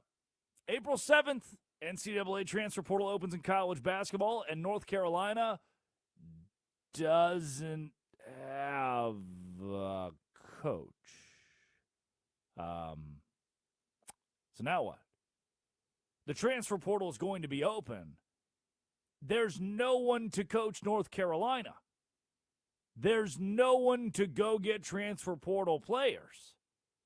So what's going to happen on April 7th, tomorrow, is that Mark Few at Gonzaga, Scott Drew at Baylor, Nate Oates at Alabama, they're all going to go into the transfer portal and find their players for 2026-27. They're going to begin building their roster, building their team. Yaxel Lendenborg, the Michigan Wolverine. Where did he come from? UAB. How? Via the transfer portal. He'll play the national championship tonight. You'll watch him in the national championship tonight. The portal, where you go get those guys, opens on April 7th. And if you don't have a head coach, you don't have a recruiting coordinator, you don't have a video coordinator, you don't have an assistant coach, you haven't filled a single seat on your staff, who's supposed to call these kids? Now, the way the portal window works is you can enter the portal at any point in time during the window and stay in the portal for a while. It's not you have to sign by the time the window closes. No, you can just enter and then feel it out from there and figure out where you want to go. So North Carolina can hire a coach in 6 days, and then he starts attacking the portal. But I don't want to be hired on Monday and find out that, hey, for the last 6 days, other people have been grabbing transfers. Kids have been committing. Kids have been signing. So before you even set your office up, before you even meet the administration, before you learn the name of the secretary who's going to help you, we need you to attack the transfer portal. And then the kid you call is like, hey, 4-star kid who's leaving Middle Tennessee State, we would love for you to play at North Carolina. All right, cool. Can you show me around campus? No, I can't. I just got hired here. Cool, can you show me the locker room? I don't have a key yet. They haven't made it yet. That's cool. What about, like, that looks like a hot tub, cold tub? Is that room? Which one's the hot tub? Which one's the cold tub? I'm going to have to touch him to find out. I'm not sure. I'm sorry. Touch yourself. That's not what I want. That's not what I want my head coach doing. Figuring out where he lives. Figuring out how to operate around the grounds amongst you. While also going into the transfer portal. Fighting against Will Wade in the transfer portal, who knows his way around LSU. There are names like Tommy Lloyd, Dusty May that came up. Jay Wright. That have all faded. Lloyd has been pretty clear that, no, he's not going to do it. Dusty May, no. Nate Oates, probably not. Massive extensions. These guys, like, this job, North Carolina being open, has allowed other coaches across college basketball to go get paid. Certainly Caleb Wilson, star player, won't be back.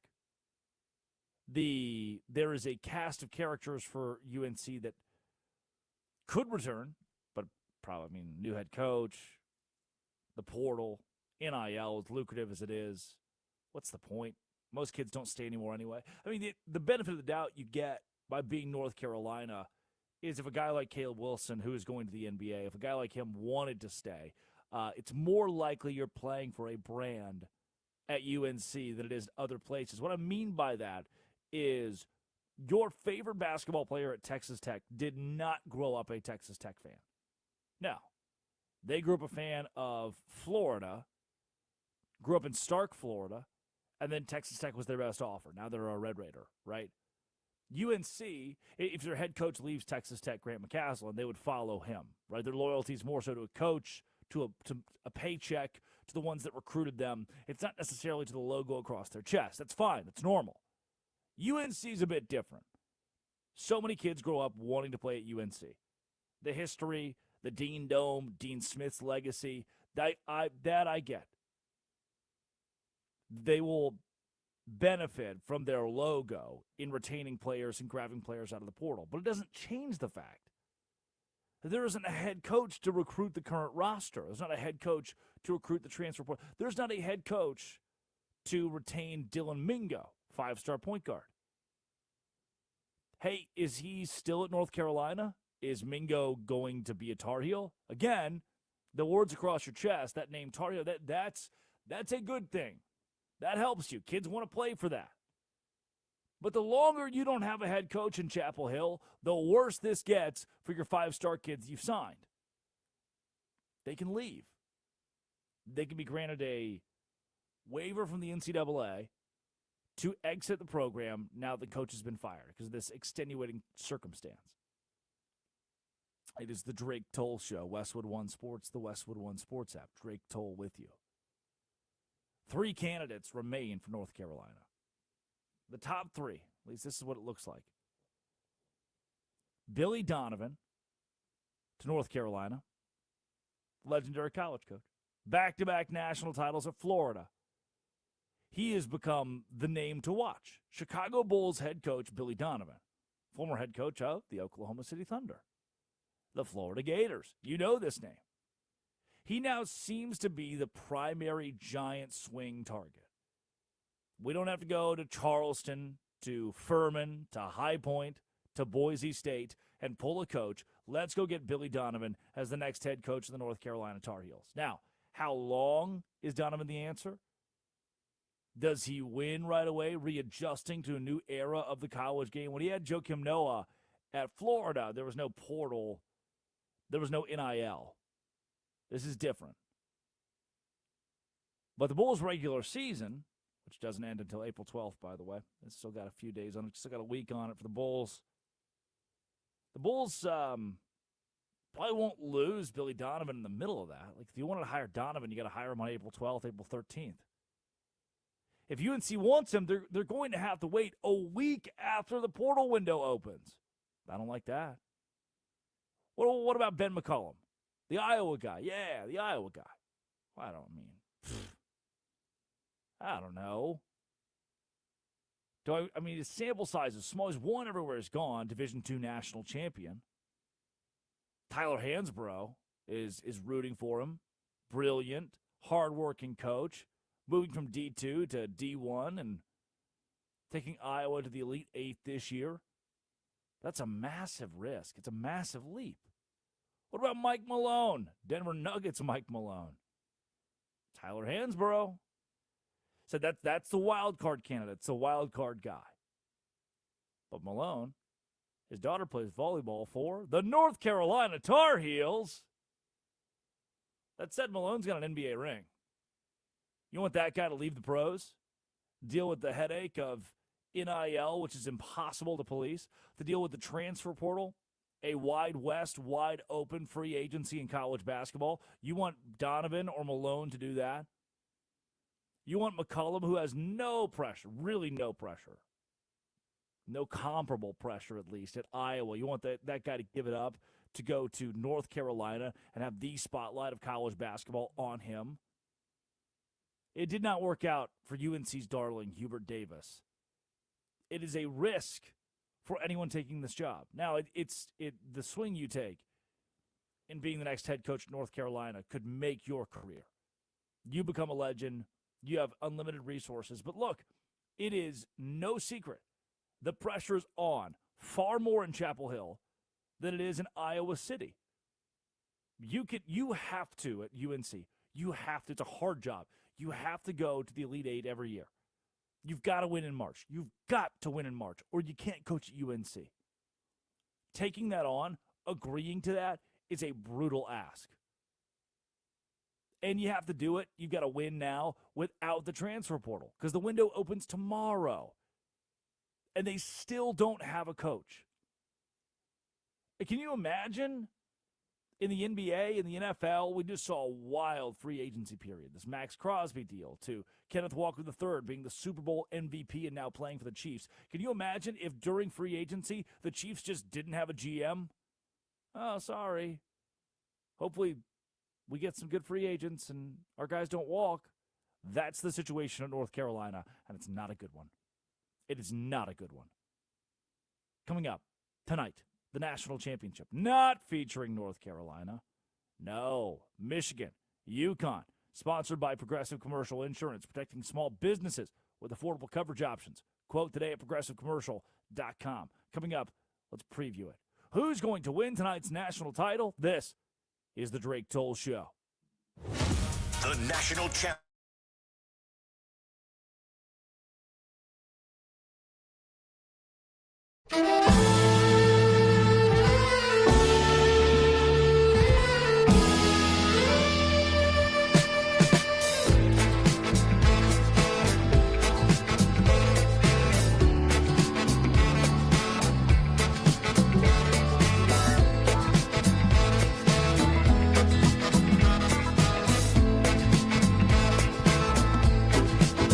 Our naked bodies go on trial just for laughing at the joke, just for saying of the bargain what any sales girl already knows.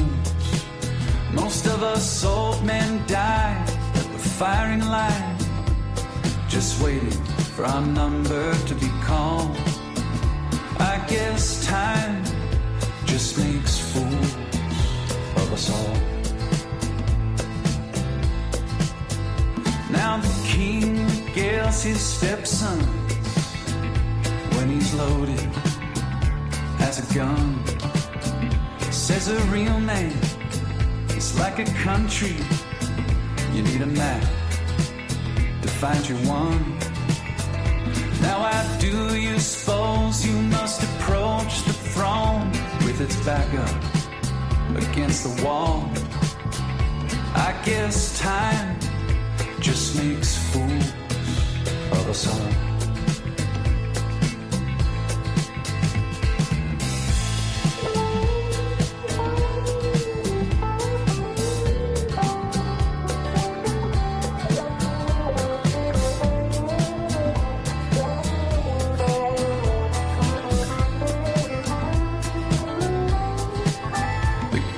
Minds of my generation gladly conscripted in the war of defending any Goliath that would deign darken the door. Now with your genius for picking battles, it's no wonder every helmet is too small. I guess time just makes fools of us all. I guess time just makes fools of us all. My drink is watered down. The champ is on his knees. He lost the rematch. He lost the comeback. He lost for charity, but that's the job. It's what gets the asses in the hall. They came for a beating, and he came to brawl.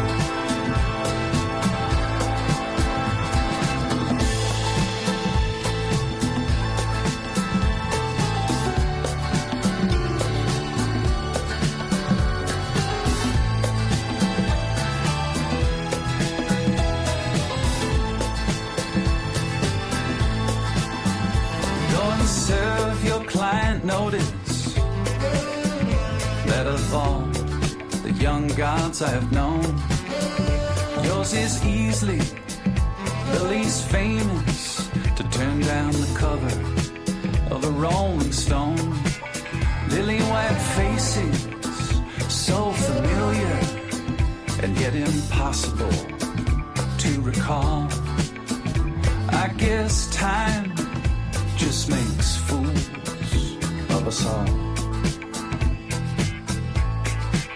After a millennia of good times, God said, hey now, let's have a dream where we raise the stakes a little. Come on, let's make things interesting. Parachute into the Anthropocene, an amnesiac, a himbo doll. I guess time does make fools of us all.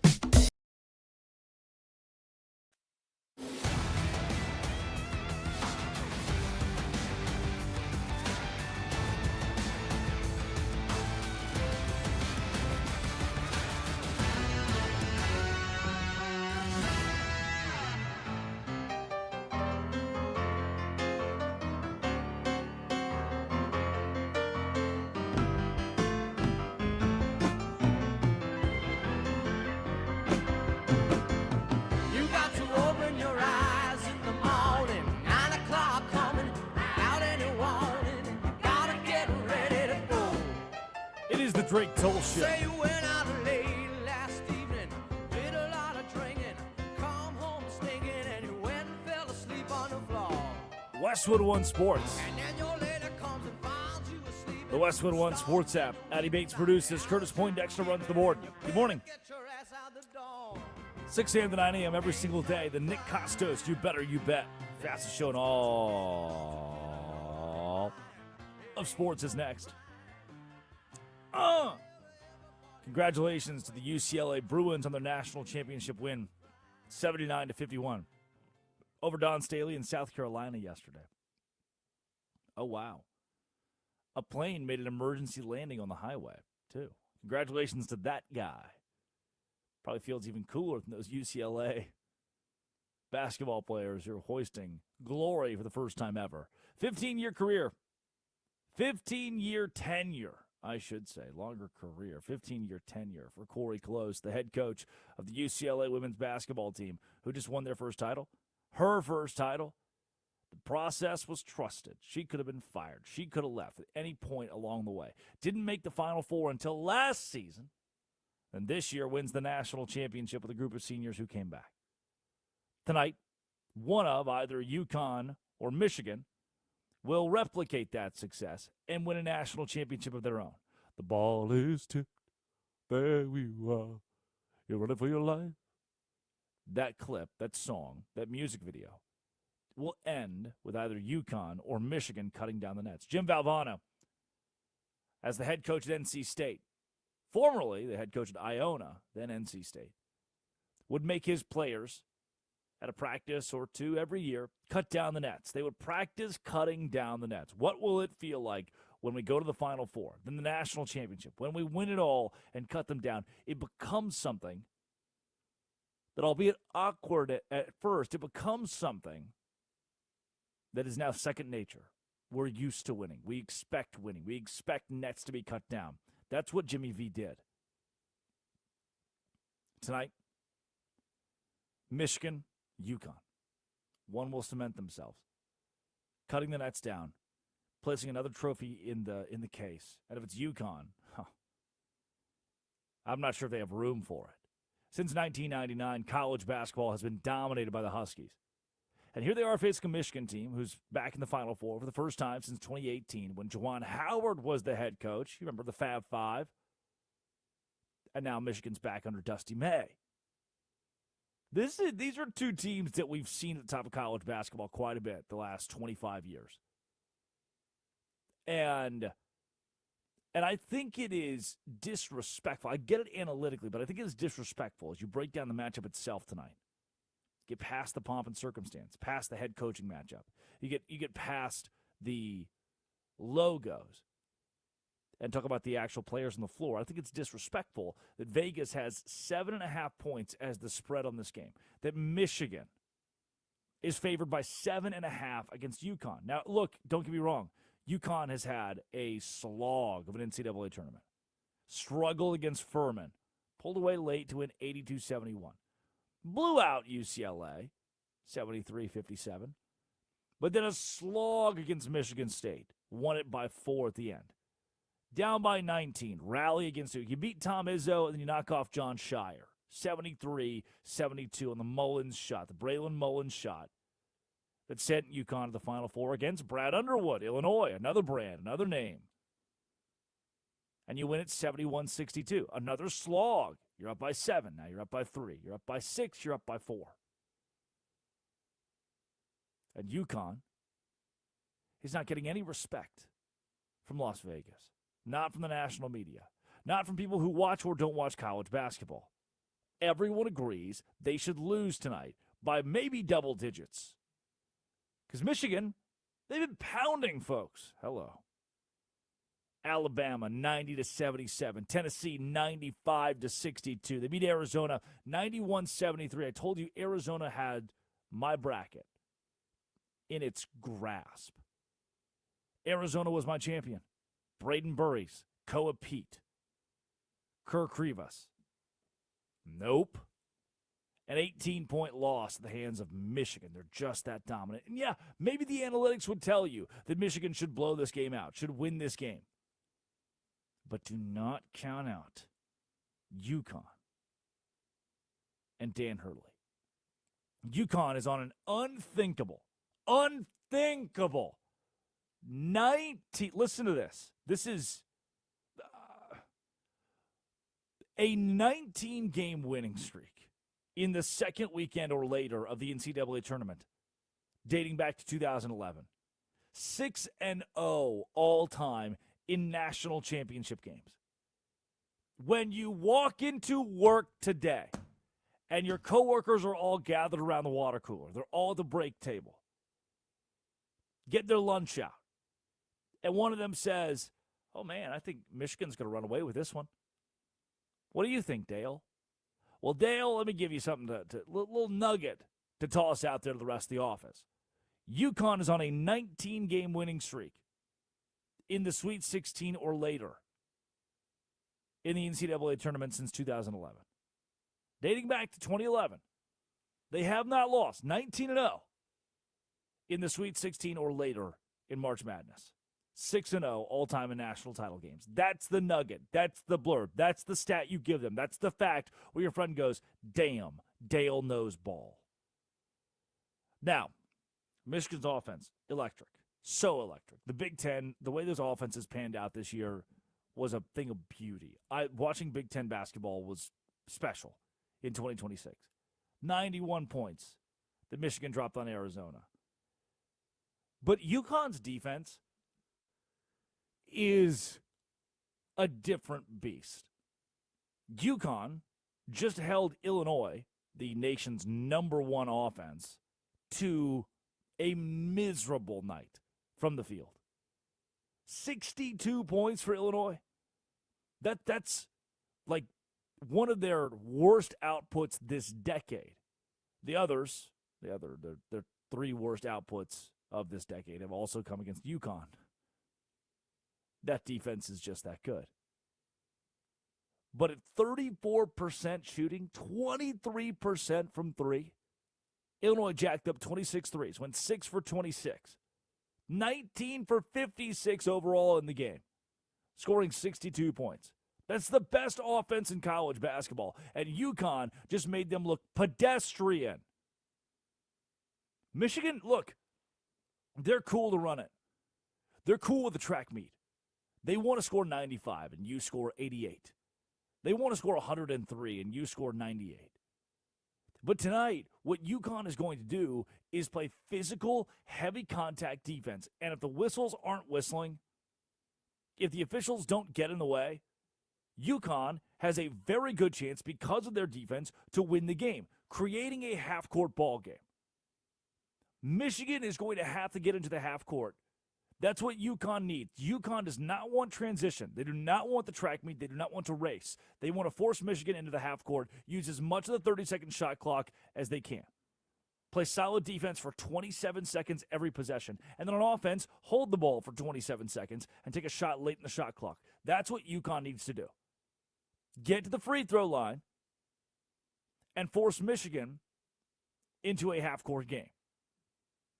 And one of the reasons that I think UConn cannot be counted out, and there's people that are counting them out, people that are coming to terms with a 7.5, 8-point spread, whatever it will close at.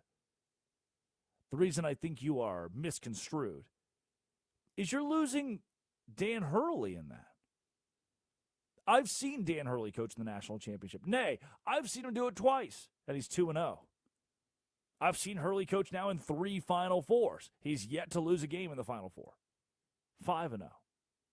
I've never seen Dusty May in the Final Four, the national championship. Dusty May's good. But Dan Hurley, his offense has this off-ball movement that is some of the most beautiful in all of college basketball. Stagger screens, constant cuts. You're moving with purpose all the time. Watch it tonight. There's no dude just standing in the corner. There's no dude standing on the wing. They're setting screens. They're moving. They're rotating. The offense is its own biome, its living thing as it pertains to Dan Hurley's system. Alex Caravan, Braylon Mullins, the bringer of rain. The Huskies can punish Michigan outside. namely, if the Wolverines overcommit to helping inside, which they probably will because UConn cuts the basket so well. They create inside shots. They work inside and outside. You go, sweet, we got the ball in the paint. We don't have to take a layup. Michigan's big. Get it right back out for the open three. And then part of the reason Michigan is so good, 7'3" center, or their star forward, Yaxel Lindenborg. Terrace Reed Jr., a transfer from Michigan, now has the opportunity to shut that whole thing down. Had a career game against Illinois and could do it against his former program, his former team. Oh, and Lindenborg, banged up. Knee and ankle. Doesn't bode well. I'm riding with the UConn Huskies tonight. I got Dan Hurley. I've got another national championship. The 7.5, 8-point Dogs getting it done in Indiana, winning it in Indianapolis, and taking home the national championship tonight. Give me the Huskies. Addie Bates produces. Curtis Poindexter runs the board. Josh Graham will join the show and give his thoughts on that same prediction here soon. But coming up, Idiot of the Day. This is the Drake Toll Show. This is Westwood One Sport.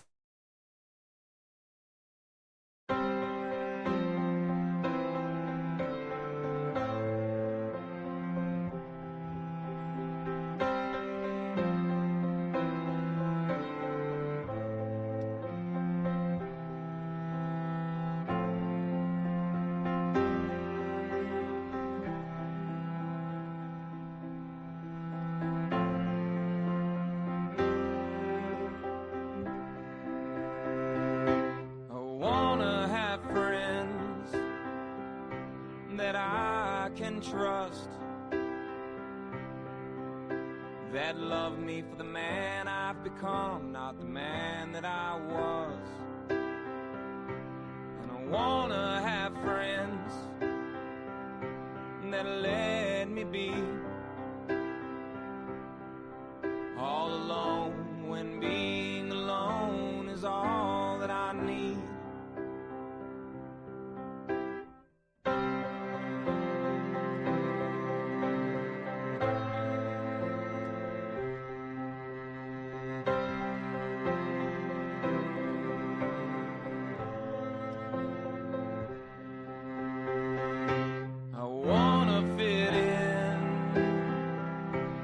Perfect space, feel natural and safe in a volatile place, and I wanna grow old without the pain, give my body back to the earth and not complain.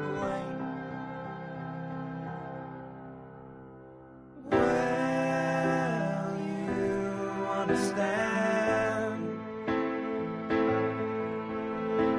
when I am too old of a man, will you forget when we have paid our debt? Who did we borrow from? Who did we borrow from?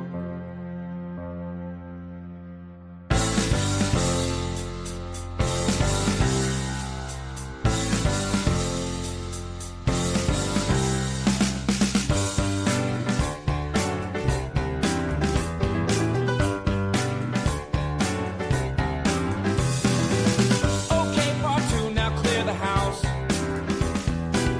The party's over, take the shouting and the people get out.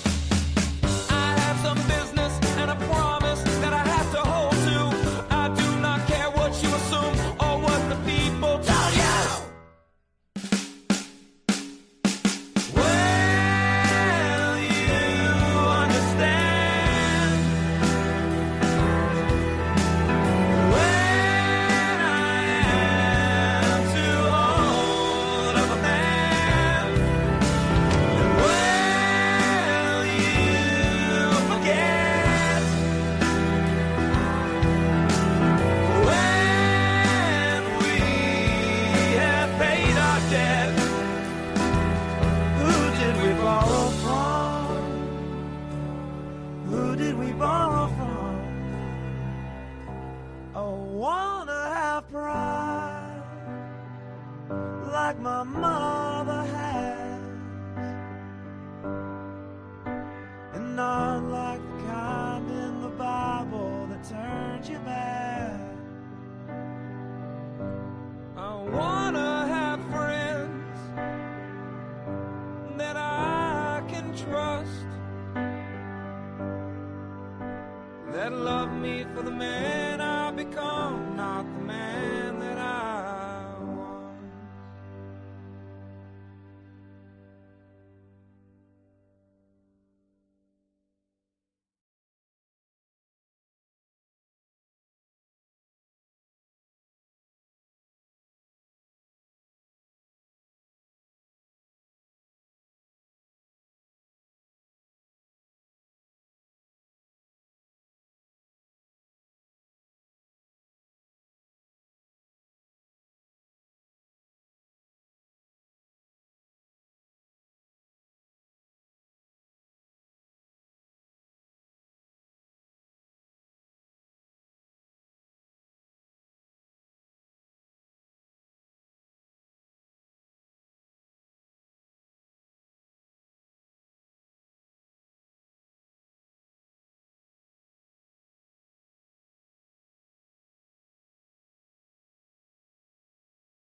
Sister Christian, oh, the time has come, and you know that you're the only one to say, okay,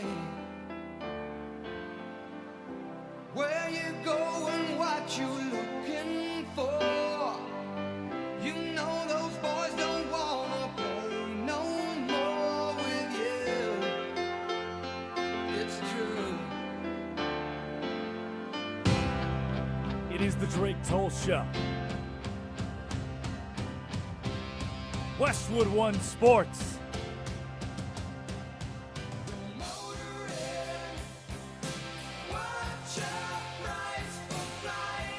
The Westwood One Sports app.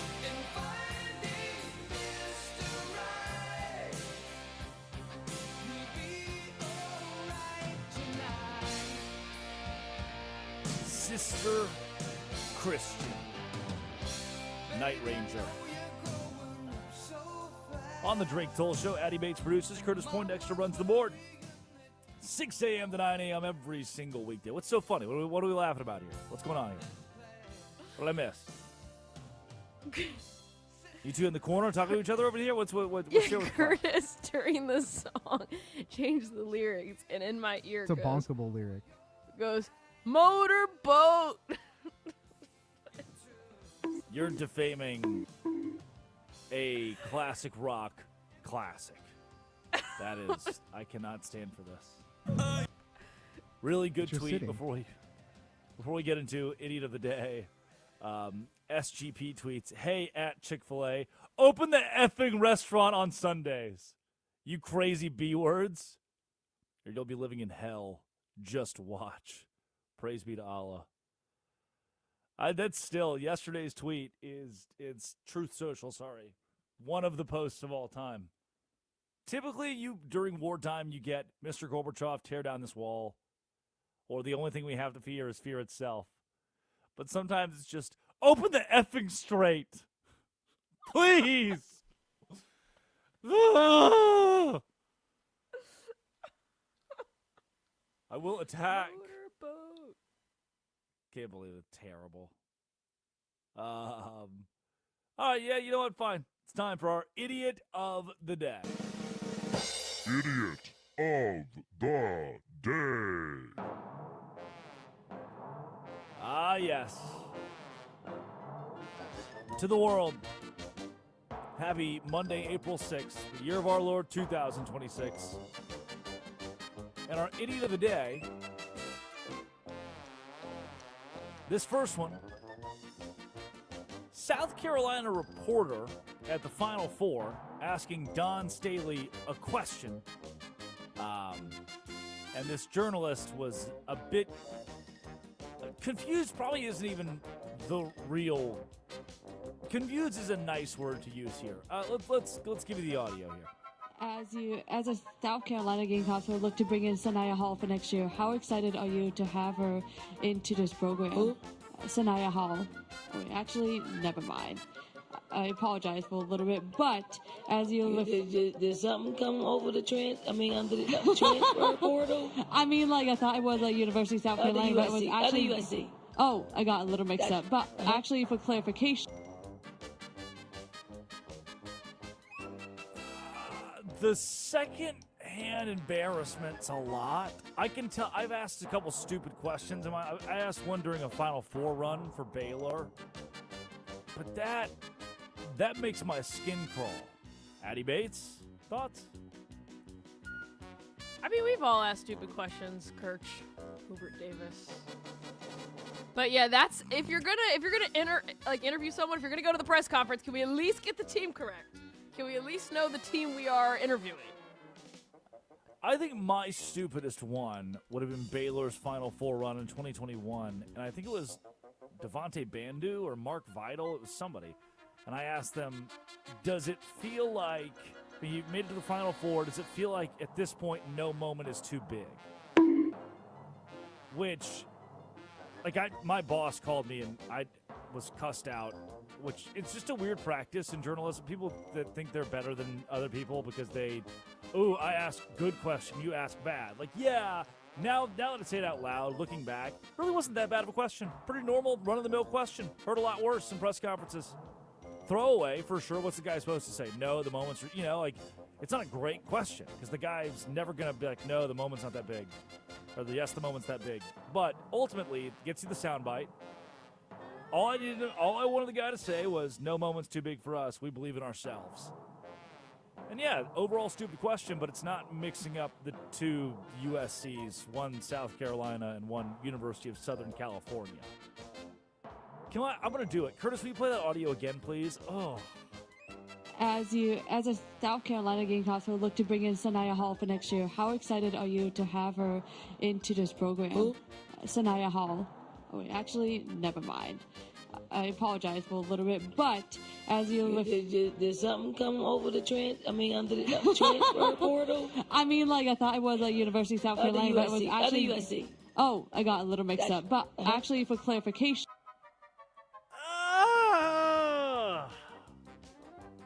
Don't like that at all. If you're going to ask a coach a question about a player, they should probably play for the coach's team. Idiot of the day, the NCAA. Money, money, money, money. They love their cash, dog.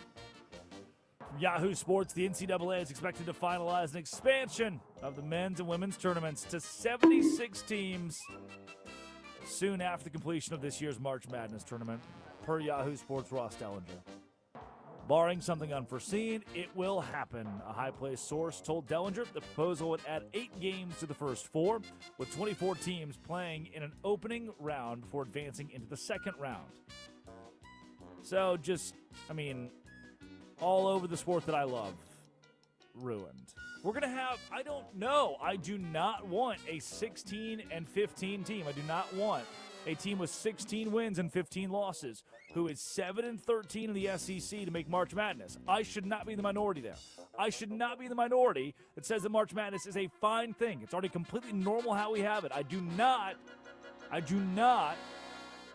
understand, outside of just money grubbing, why we have to do this. No one's beating the door down for Auburn to get in. They're not going to compete for national championship.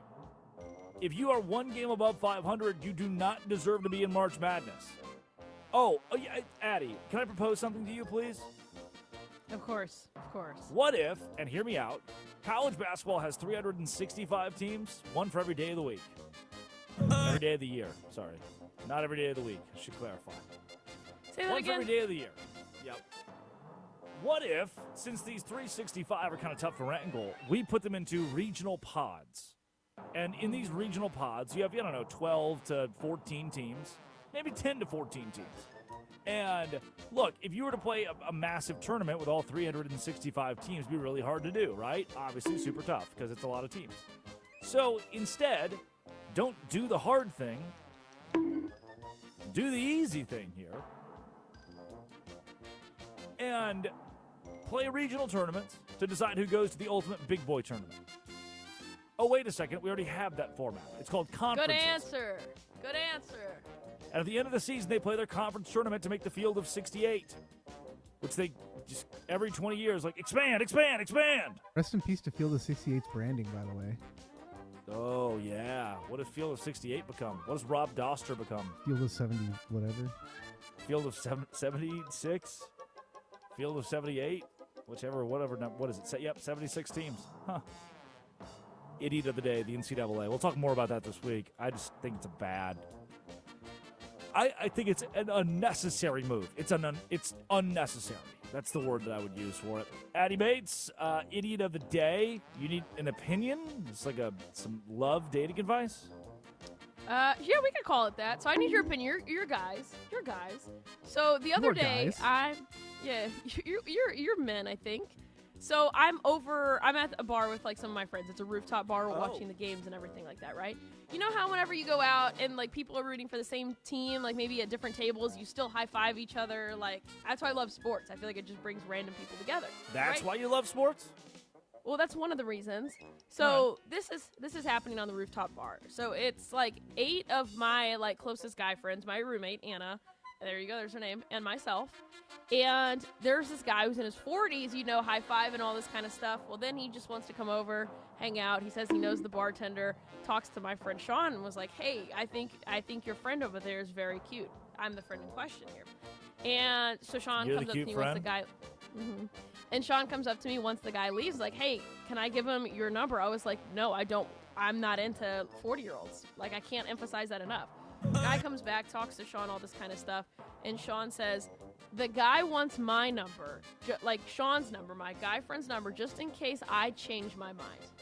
Just in case I change my mind down the road, he wants my guy friend's number so my guy friend can alert him." The guy then would not leave our table for about an hour and a half. At what point do you cut your losses and say, "Hey, maybe she's not into me"? I mean, Curtis, you want to tackle this one? I'm processing a lot right now. Because I'm closer to 40, is that what you're saying? Yeah, Curtis is... Curtis is wondering what's wrong with 40. Kurt's like, hey, whoa. You got to read the room. That's my... you got to read the room. Age of Attraction. Have you seen the new show where 25-year-olds date 60-year-olds? Half your age plus 7. That's the golden rule. Half your age plus 7? Yeah. 19? I don't think I should do that. I don't think I should do that. Yeah, probably not. I would say, I think, yes, as a guy, you have to understand pretty quickly. Was he just solo? This dude's 40 and alone at the bar? So I guess he was hanging out with some friends for like a birthday party, but then they all left, and you know, like the local drunk. So he comes over to our table because we were all going for UConn at this game and stuff. So he was talking, and of course my friend Sean was like, "Oh yeah, she covered the game last week," and I was like, "Don't say that, please don't bring that up," because then like that's when people start to get weird. Whenever a woman knows a little bit about sports, it gets a little dicey sometimes. Aim a sport. Okay? Yeah, and so he kept going to my friends like, "I'm really into her," and my guy friends, Brett was like, "Yes, we know that. We know that." The entire night. We had to leave. I'll say the older I get, the more 40 isn't that crazy of an age. 40 is the new 30. But not getting the hints kind of more the bigger problem. But yes, the issue here is the guy can be any age. You have to retreat, call off the dogs. Because then it's just... he was sitting at your table. Yeah, at the very end, he was standing. He wouldn't leave. So I had, like, a couple of my guy friends. Because usually when this kind of stuff happens, I'll be like, you know, do you have a boyfriend? I just pick one of them. I'll just pick a different one of my friends. Like, oh, yeah, that one today. You know, that's not, like, unusual. But he was trying to get closer. He did this thing where he was, like, waving at me and then did the fingers like Amir. And I was like, no, I'm okay. No, thank you. No, thank you. Huh. I saw a dude on... whatever Tiger's taking, this dude was on. It's probably a year and a half ago. Whatever Tiger's taking, this guy was taking it. And he probably weighed 140 pounds. He's probably 60. But he was wearing Tommy Bahama everything. He had the sunglasses, tan, just total guy dude. And he had the shakes.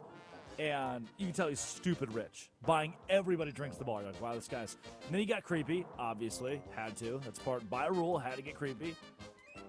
The next day, I went to the Isle of Hope Festival in Savannah, and I saw him uncracked out with his like highfalutin rich friends hanging out on the yacht. I was like, wow. You guys have no idea. He was at the dive bar last night touching people. Touch yourself. Wow. Wow. Idiot of the day, the NFL. From Adam Schefter, NFL concluded today that Chiefs wide receiver Rashee Rice has not engaged in conduct that violates the personal conduct policy, and the investigation into accusations of his former girlfriend is now closed. There'll be no discipline at this time. Addie, thoughts on this? Hey, guys, I don't know how many times I have to tell you this. Don't do drugs. Just don't do it, because you're going to get in trouble with the NFL. The weed. Yeah, don't do that. But if you need to abuse people, if you need to get in a really almost fatal car crash, and then you fled the scene and people have to wear free for because apparently you're innocent or whatever, that's okay. That's okay. You can do that. Just no drug consumption, please. Stop. Yeah. NFL strikes again. If you are a pro athlete, do as you please. But if you're Josh Gordon, nope. Career over. We hate you. But if you hit woman, well, at least you run fast.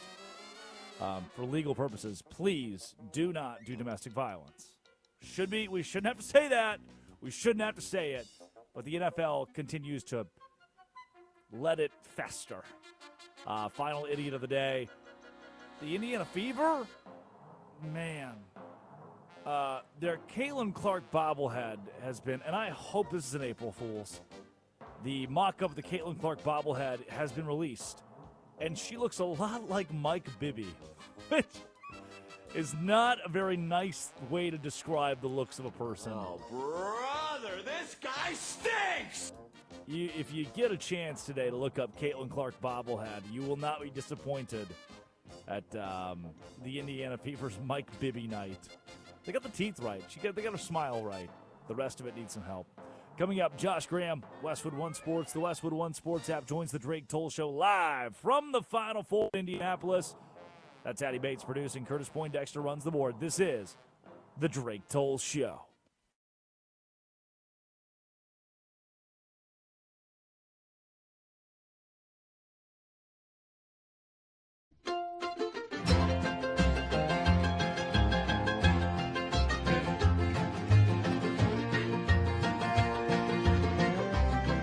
Okay. In constant sorrow through his day. Hey guys. Hello. Hello.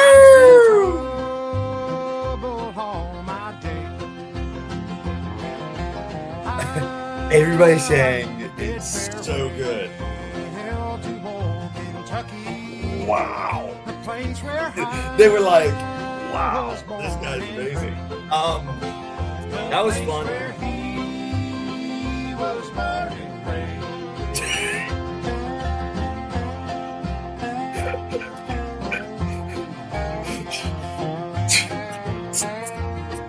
I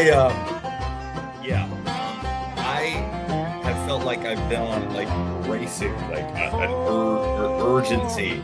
From the moment I left my house, 3:15 a.m. on Thursday morning for a 5:30 flight till 7 p.m. yesterday, just to race against time doing things. But then it was the first time I was able to do anything fun. Was go out and do some karaoke with the Westwood One Sports Night team. There's some major clients of Westwood One. We went to a place called the Wild Beaver Saloon and had some fun. And now, right after.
to the brain. La-da-da-da-dee. La-da-da-da-da. It is the Drake Toll Show. Drake Toll with you. Westwood One Sports, the Westwood One Sports app. Josh Graham, Westwood One Sports, the Westwood One Sports app. Live, in person, sentient. Josh, touch yourself. Feel it. You're real. You're Touch real. yourself. And you're at the Final Four, Indianapolis, Indiana. I love the radio banner in the hotel room. The first order of business, there's a problem afoot. I'm scrolling through Twitter. I see a viral video, actually from Indianapolis, of a Josh Graham-sized figure singing karaoke. Now, the only free pass I can give someone who sings Wagon Wheel at karaoke is if that Wagon Wheel is Old Crow Medicine Show, which leads to the ultimate question to begin today's interview. Who was the artist behind your rendition of Wagon Wheel? As somebody who has spoken with the front man of Old Crow Medicine Show about a half dozen times, Catch the Core, it is, of course, Bob Dylan, what you're referencing. And the song Wagon Wheel comes from a riff that was almost a parody by Bob Dylan in the 70s. A little known, you can't really even find it on the internet, like a 30-second riff where he says the words, "Rock me mama like a wagon wheel." And being a Bob Dylan super fan, Ketchiker decided he was going to finish the rest of the song. And even though the Dylan estate said they didn't need to give them half the publishing of the song, they were not a big group yet at any point. They gave it to Bob Dylan's estate anyway. And the song became legendary. And no, absolutely not. It's not a Darius Rucker song. And if you claim it's a Darius Rucker song, as the DJ said when I requested said Wagon Wheel at a place called the Wild Beaver Saloon in Indy, you don't know ball. Things happen at the Wild Beaver. A lot of things happen at the Wild Beaver. Touch yourself. You got to rub elbows with Catch a month ago at the Grand Ole Opry, and what a crew they've got. Old Crow Medicine Show. Josh Graham, from the side of the Final Four, the Arizona-Michigan game, I saw no way in which that game became a blowout. I thought both teams were too senior-laden. I thought the guard play for Arizona would keep them in it. They could shoot their way out of almost anything and at least keep it close. Yeah, sure, they could lose by 5 or 6 points, but they won't lose by, wait a second. They did. They got completely mollywopped by Michigan. Was this as surprising to you as it was me? It was great. It's great being at venues such as this where you get to be with some of the best storytellers in sports and hearing the different words they'd use to describe a blowout like you just used. Mollywop, that's great. Dump truck was one of my favorite ones I heard from Mike DeCourcy, I think, from the Sporting News. A lot of great ways to describe a blowout. I think what we saw Saturday, I think Arizona was yet another victim to the fact that this is such a different atmosphere, such a different environment than anything these players play in throughout their entire lives playing basketball. And you get to the Final Four, and you have these sight lines that are different, and Arizona's a team that is more reliant on hitting outside shots than Michigan is. Michigan's best players are Yaxel Lindeborg, Retz Johnson. It's obviously A.D. Mara at 7 feet tall. And you look at Arizona, you got the Big 12 Player of the Year in Jaden Bradley. You got Braden Burries. These guys just weren't hitting shots. And other than Bradley, most of the players Arizona was leaning on, younger, like teenagers as well, young guys like Koa Pete and Karchenkov. Michigan, every player, none of their players in the rotation are freshmen. 4 of the 5 are upperclassmen.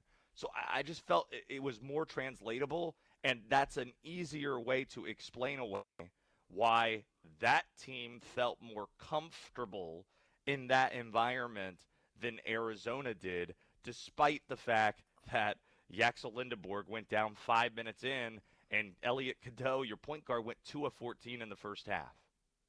I have used the phrase muck it up so much as it pertains to what Illinois did to Houston or what UConn has done to pretty much everybody this season, given their defense.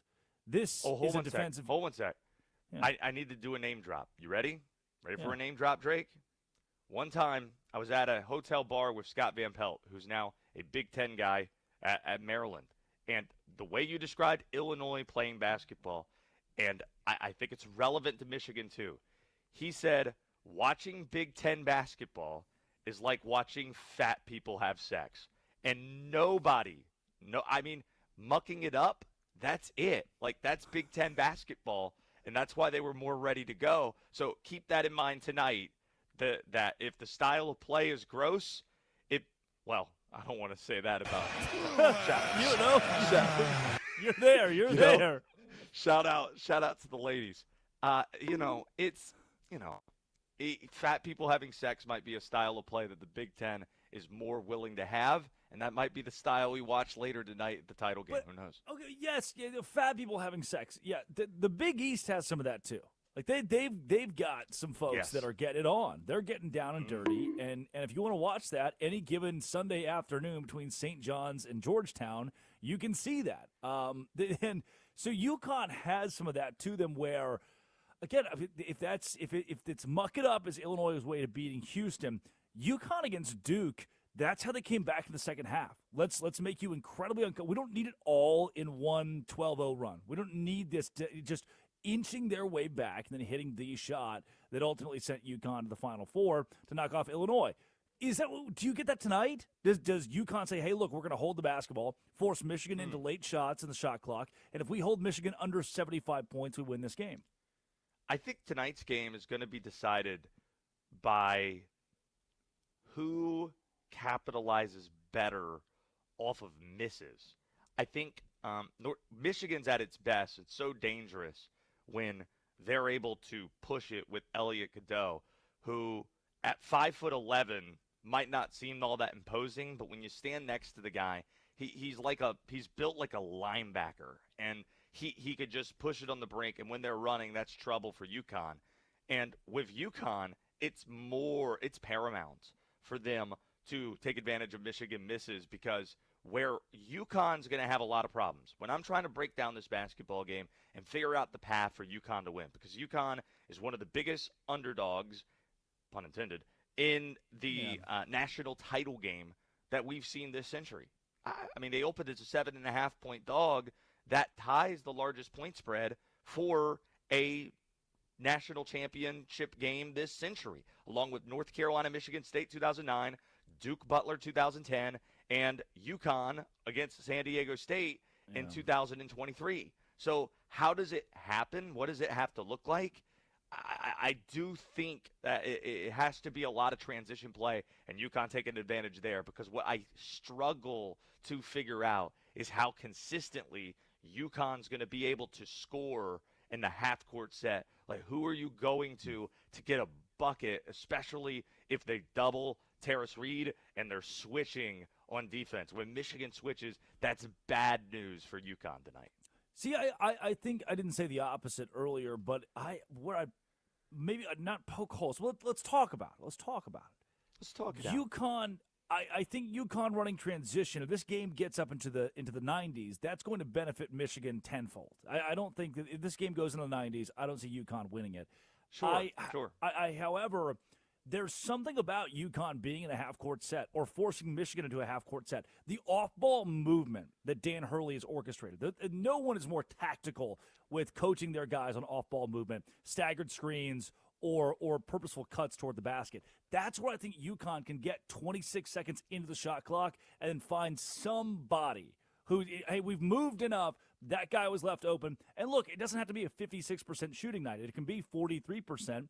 And still be okay for UConn if they slow the game down. If they try to go transition with Michigan, I just don't know if UConn's transition game can translate to 90 points against this Michigan team. And in a transition-type game, you need 90 to beat the Wolverines. I'm trying to workshop yesterday I was doing a show from here, and the producer on the weekends that we have, Will Dalton's his name, says that I have a decent Dan Hurley impression. Decent. I'm workshopping it. Like, it's just like sounding exasperated all the time when you speak. Yeah, I mean, you look at this game tonight, and we played really bad. we played really bad when in the regular season, and you know, Taras, he's one of my best friends now because he's played so good. I don't know. What do you think? It's solid. He's there. You're there. It's there. You've watched enough college basketball to almost nail it. It's like Josh Graham doing an impression of Dan Hurley. Michigan's really scary, really scary team. It's like running into Mark Sanchez downtown Indianapolis. Scary. I love for the people watching on video, the hand on the face, the just gripping your face is so key to so crucial to this. It's like in the Pirates of the Caribbean movie, Caribbean, Davy Jones, they all have like little leeches on their face. It's just Dan Hurley's hand attached to his temple throughout the entire press conference. Yeah, it's just comically bad, Drake. It's just comically bad. Yeah, so does he? I mean, does he try transition or does he try to slow it down? You think it has to be transition for UConn to win? I think that's how they keep an eye on that stat tonight. Okay. Fast break points in transition. That's going to be very key. Obviously, turnovers are key at any game. But I think tonight's game, ideally, if you want to know what it looks like that UConn's winning, it's 70-67. It's 70-65. That's the type of game. I agree with you that you don't want to be playing into the high 90s because I don't think that's how UConn, where UConn finds its best path. But I also don't think they're going to have a lot of success if the game is them taking the ball up the floor and trying to score in the half-court set against what Dan Hurley told me yesterday looks like the Monstars in the post. Yeah. Also, Dan Hurley and Dusty may have rubbed foreheads. I got that tweet this morning. So we're good to go there as far as rubbing foreheads. Josh, give me exact Dan Hurley quote. He's got beautiful skin. I thought he was 40 or 41. He's 49. He's got beautiful hair. That's Dan Hurley. It's Josh Graham as Dan Hurley, which Josh Graham. Thank you. I'm glad you had to specify that because I guarantee you someone's listening. Well, wow, did they just cut to a clip? They got Dan Hurley on? Yeah. How they Dan and Josh they just together? Cut to a clip. That's crazy. 2 for 1.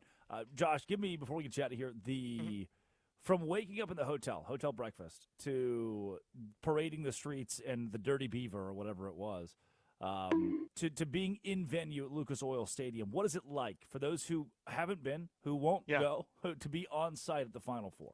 It's Indianapolis is they've said that the best Final Four sites, Indianapolis, San Antonio, New Orleans. Now I've checked 2 off my list, and Indy's great because to go back to an expression at the beginning of this when we were referring to the Wild Beaver Saloon, the folks in Indy know ball.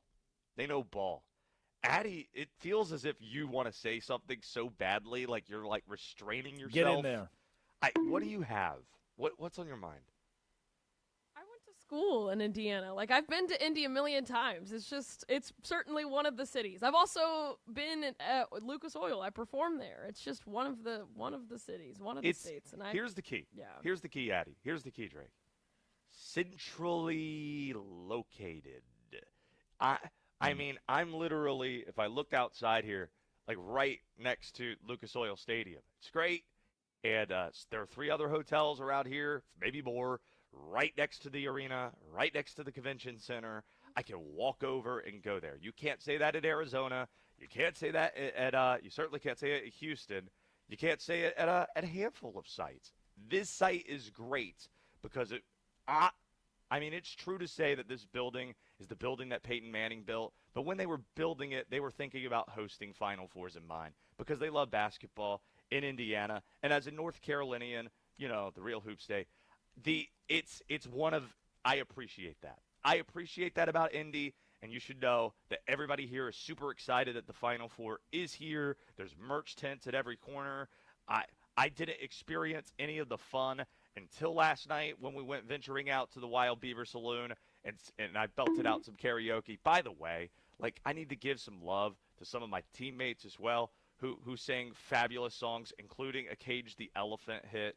That's pretty good. Like, going to karaoke and singing Cage the Elephant, it just warmed my heart more than you know. So It's been a good time. We're excited for tonight. I'm going to be on with Linnell right after the game ends. We're going to be out that way and obviously listening to our teammates Kevin Kugler, PJ Carlissimo, and Robbie Hummel. Me. It's a huge day for us at Westwood One. It's a huge day for me as well. And I'm so glad it starts with the Drake Toll Show.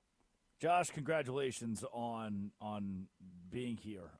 It's cool as somebody who is honored to call you coworker and now loving, sweet, tender friend after what you and I did at the Dirty Beaver.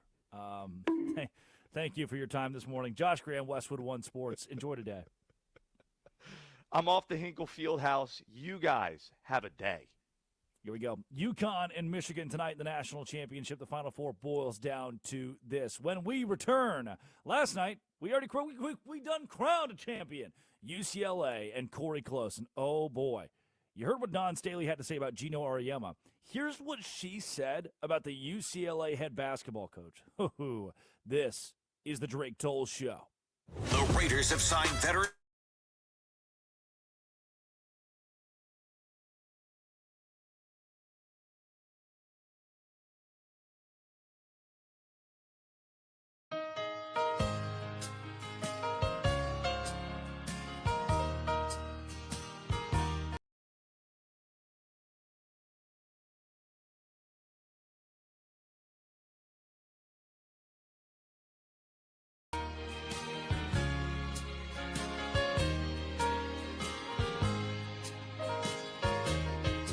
I don't know why I keep on believing you need me when you prove so many times that it ain't true. And I can't find one good reason for staying. Maybe my leaving would be the best for you. But these rose-colored glasses that I'm looking through show only the beauty, 'cause they hide all the truth. And they let me hold on to the good times, good lines, the ones I used to hear when I held you. And they keep me from feeling so cheated, defeated, when reflections in your eyes show me a fool. These rose-colored glasses that I'm looking through show only the beauty, 'cause they hide all the truth. So I'll just keep on hoping, believing that maybe by counting the many times I've tried, you'll believe me when I say I love you, and I'll lay these rose-colored glasses aside. These rose-colored glasses that I'm looking through show only the beauty, 'cause they hide all the truth.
got a sweet little body and she's rolling in the caddy with me.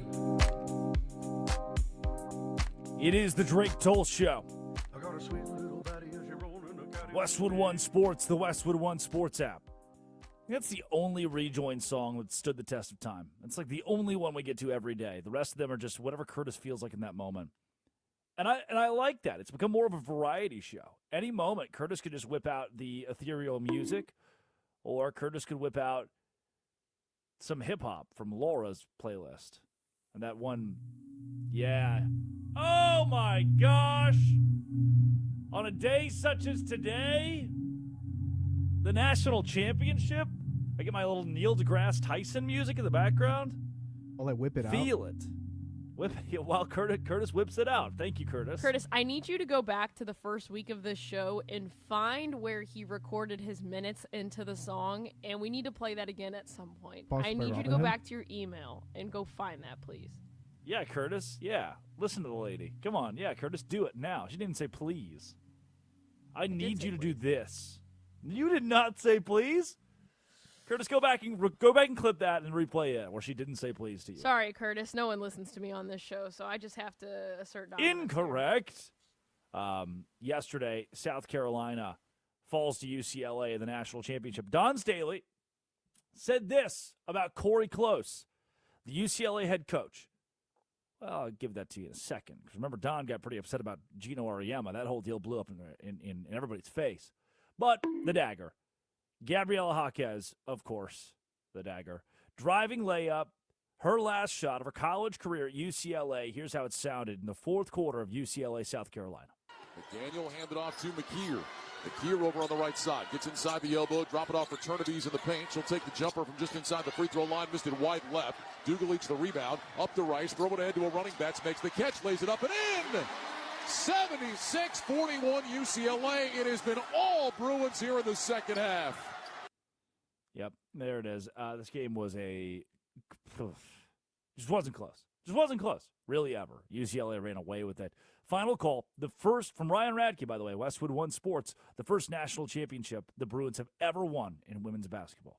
South Carolina inbounds the ball. McDaniel will bring it across. Start the 8 clap in Westwood. History for UCLA. For the first time in NCAA division history, the UCLA Bruins have won the women's basketball national championship. Make room in that trophy case. The Bruins are bringing home the national title. A dominant win against South Carolina, 79-51, and UCLA has its first ever NCAA women's basketball championship. From Westwood to winning it all. On Westwood One Sports, UCLA gets it done. Ryan Radke on the call with Debbie Antonelli. So what did very disgruntled Dawn Staley after the Gino Auriemma situation, what did she have to say about Corey Close, who is the head coach at UCLA? Here's the direct quote. Dawn Staley says, although we didn't win, I can swallow it because we lost to a really good human being and a good team that represents women's basketball well. So Dawn Staley was happy with at least someone like Corey Close winning it. Here is what Dawn had to say in her post-game press conference about Close getting her first title. 15 years is a long time that you've dedicated to young people and to our game. And the game finally paid her back. It's you know, when I think it took me 17 years to win a national championship. And the times that we got close in 15, you know, someone would send me a text message and it was, what's delayed is not denied. What's delayed is not denied is awesome from Dawn Staley, who respects the game, understands the game, and the growth of the game, knows what happens to the game via its growth, thanks to a win like this for Corey Close and company. Here is what Coach Close said about promising this to one another and then getting it done. Every single day we've been starting out film with these I will statements, and they have to write 5 to 7 of them every time. And sometimes we will add some gratitude statements too, but there are all these things. And then the last 3 or 4 days at the end of our prep time, we've been having each person, and they can choose anyone. There's like 21 of them, and they came up with them about things that were going to be important. And they all had to recite one. out loud. And when I think back even on the games of this Final Four, I just think about how many of those I wills they actually lived out. Cool, man. The final score last year, UConn beat South Carolina in the national championship 82-59. This year, it was UCLA over South Carolina 79-51. Just a blowout, a dismantling. 2 years in a row, Dawn Staley has fallen in the national championship since she won the title in 2024. You'll remember notably that 23-24 season was Caitlin Clark in the national championship game against the Gamecocks. So Dawn Staley continues to go to the title game. She done been there. Keeps going back. But winning it has evaded her the last 2 years and in blowout fashion. Here's what else could, and I thought this was one of the really cool nuggets and notes that was given post-game, was from Coach Close actually about John Wooden. And you're wondering, where does John Wooden come into this? Well, UCLA legend, a coach that built college basketball into what it is. And for Close to win the ship at the same school as a former mentor of hers, it meant a lot to the sport in general. I don't want to let them down. And the biggest way I can pay it forward is to live in a way and coach in a way and teach in a way that pays it forward what he did for me. And I think the biggest thing he did is every time I would ask him, like, well, what would you do here? He would never answer. He would always make me realize that I'm wired uniquely and that it wasn't about what he would do. It's about how am I wired to lead to my best. That's pretty awesome. Coach Close, congratulations. To UCLA, congratulations. National champions of women's basketball. Tonight, either UConn or Michigan will crown themselves on the men's side. And while I have the Huskies picked, Michigan is 7.5-point favorites. A heavy weight going into this championship game. Addie Bates produces, Curtis Poindexter runs the board. It's time for our Music Monday. 5 songs, 5 seconds of each song. Drake Toll has to guess the song and the artist. Addie, are you ready? Yes, Drake told these are easier than usual, so hopefully this is a good day. Okay, get my notes out. My notes out. No cheating. Okay. All right, Curtis, play the first song.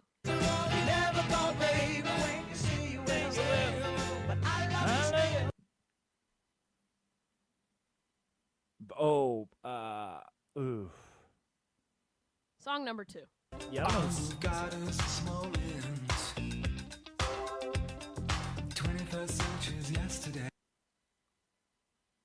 Oh, man. You said this is easy? These are all of these bands' biggest hits. Oof. Oh, that's not good. One of the biggest hits. Okay. Third song.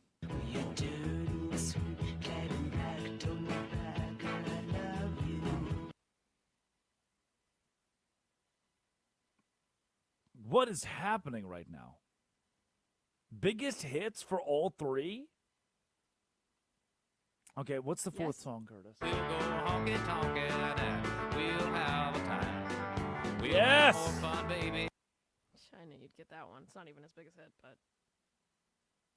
I don't know if I'm going to get the song, Oh, God! but I think I should. I should. Okay, 5th song. Gator belts and Patty Melts and Monte Carlos and El Dorado. So I'm waking up out of my slumber feeling like Rollo. Okay, definitely not their biggest song, but I see where you're going with this. It's their second biggest one. Yeah. Is it second? Definitely. Sorry, Miss Jackson. Ooh. Yeah, Maybe it's their or third. Caroline. Is it also one of them?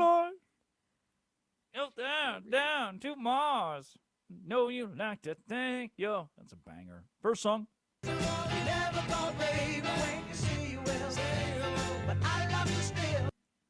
Build Me Up, Buttercup. Yes! The Crickets. Who sings it? No, the Foundations.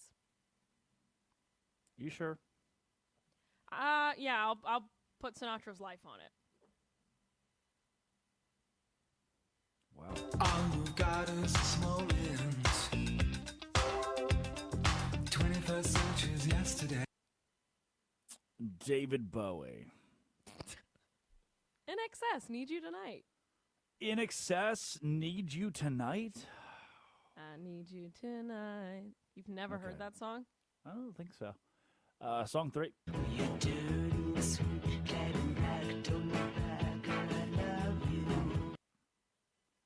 it Mick Jagger? Is this No, it's T-Rex. Stones? It's T-Rex?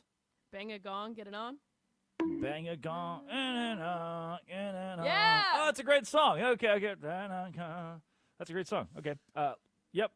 Fourth song. We'll go honky-tonkin' and we'll have a time. We'll have more fun, baby. Oh, Shotgun Willie. Roll me up and smoke me when I die. If you've got the money, I've got the time. Stay off the weed. Last song. Gator belts and Patty Melts and Monte Carlos and El Dorado. I'm waking up out of my slumber feeling like Rollo. So fresh and so clean. Outcast. Good. Big Bah. Andre 3000. It's Music Monday. Eddie Bates produces. Curtis Poindexter runs the board. To Colin Jones. To Bruce Gilbert. To Armin Williams. To Ryan McGuire. Thank you for giving me a job. It's very fun, and I enjoy doing it. Coming up next, You Better You Bet with Nick Costos, the fastest show in all of sports. Westwood One Sports, the Westwood One Sports app. This has been, it always will be, the Drake Toll Show. Westwood One! This is Westwood One Sports.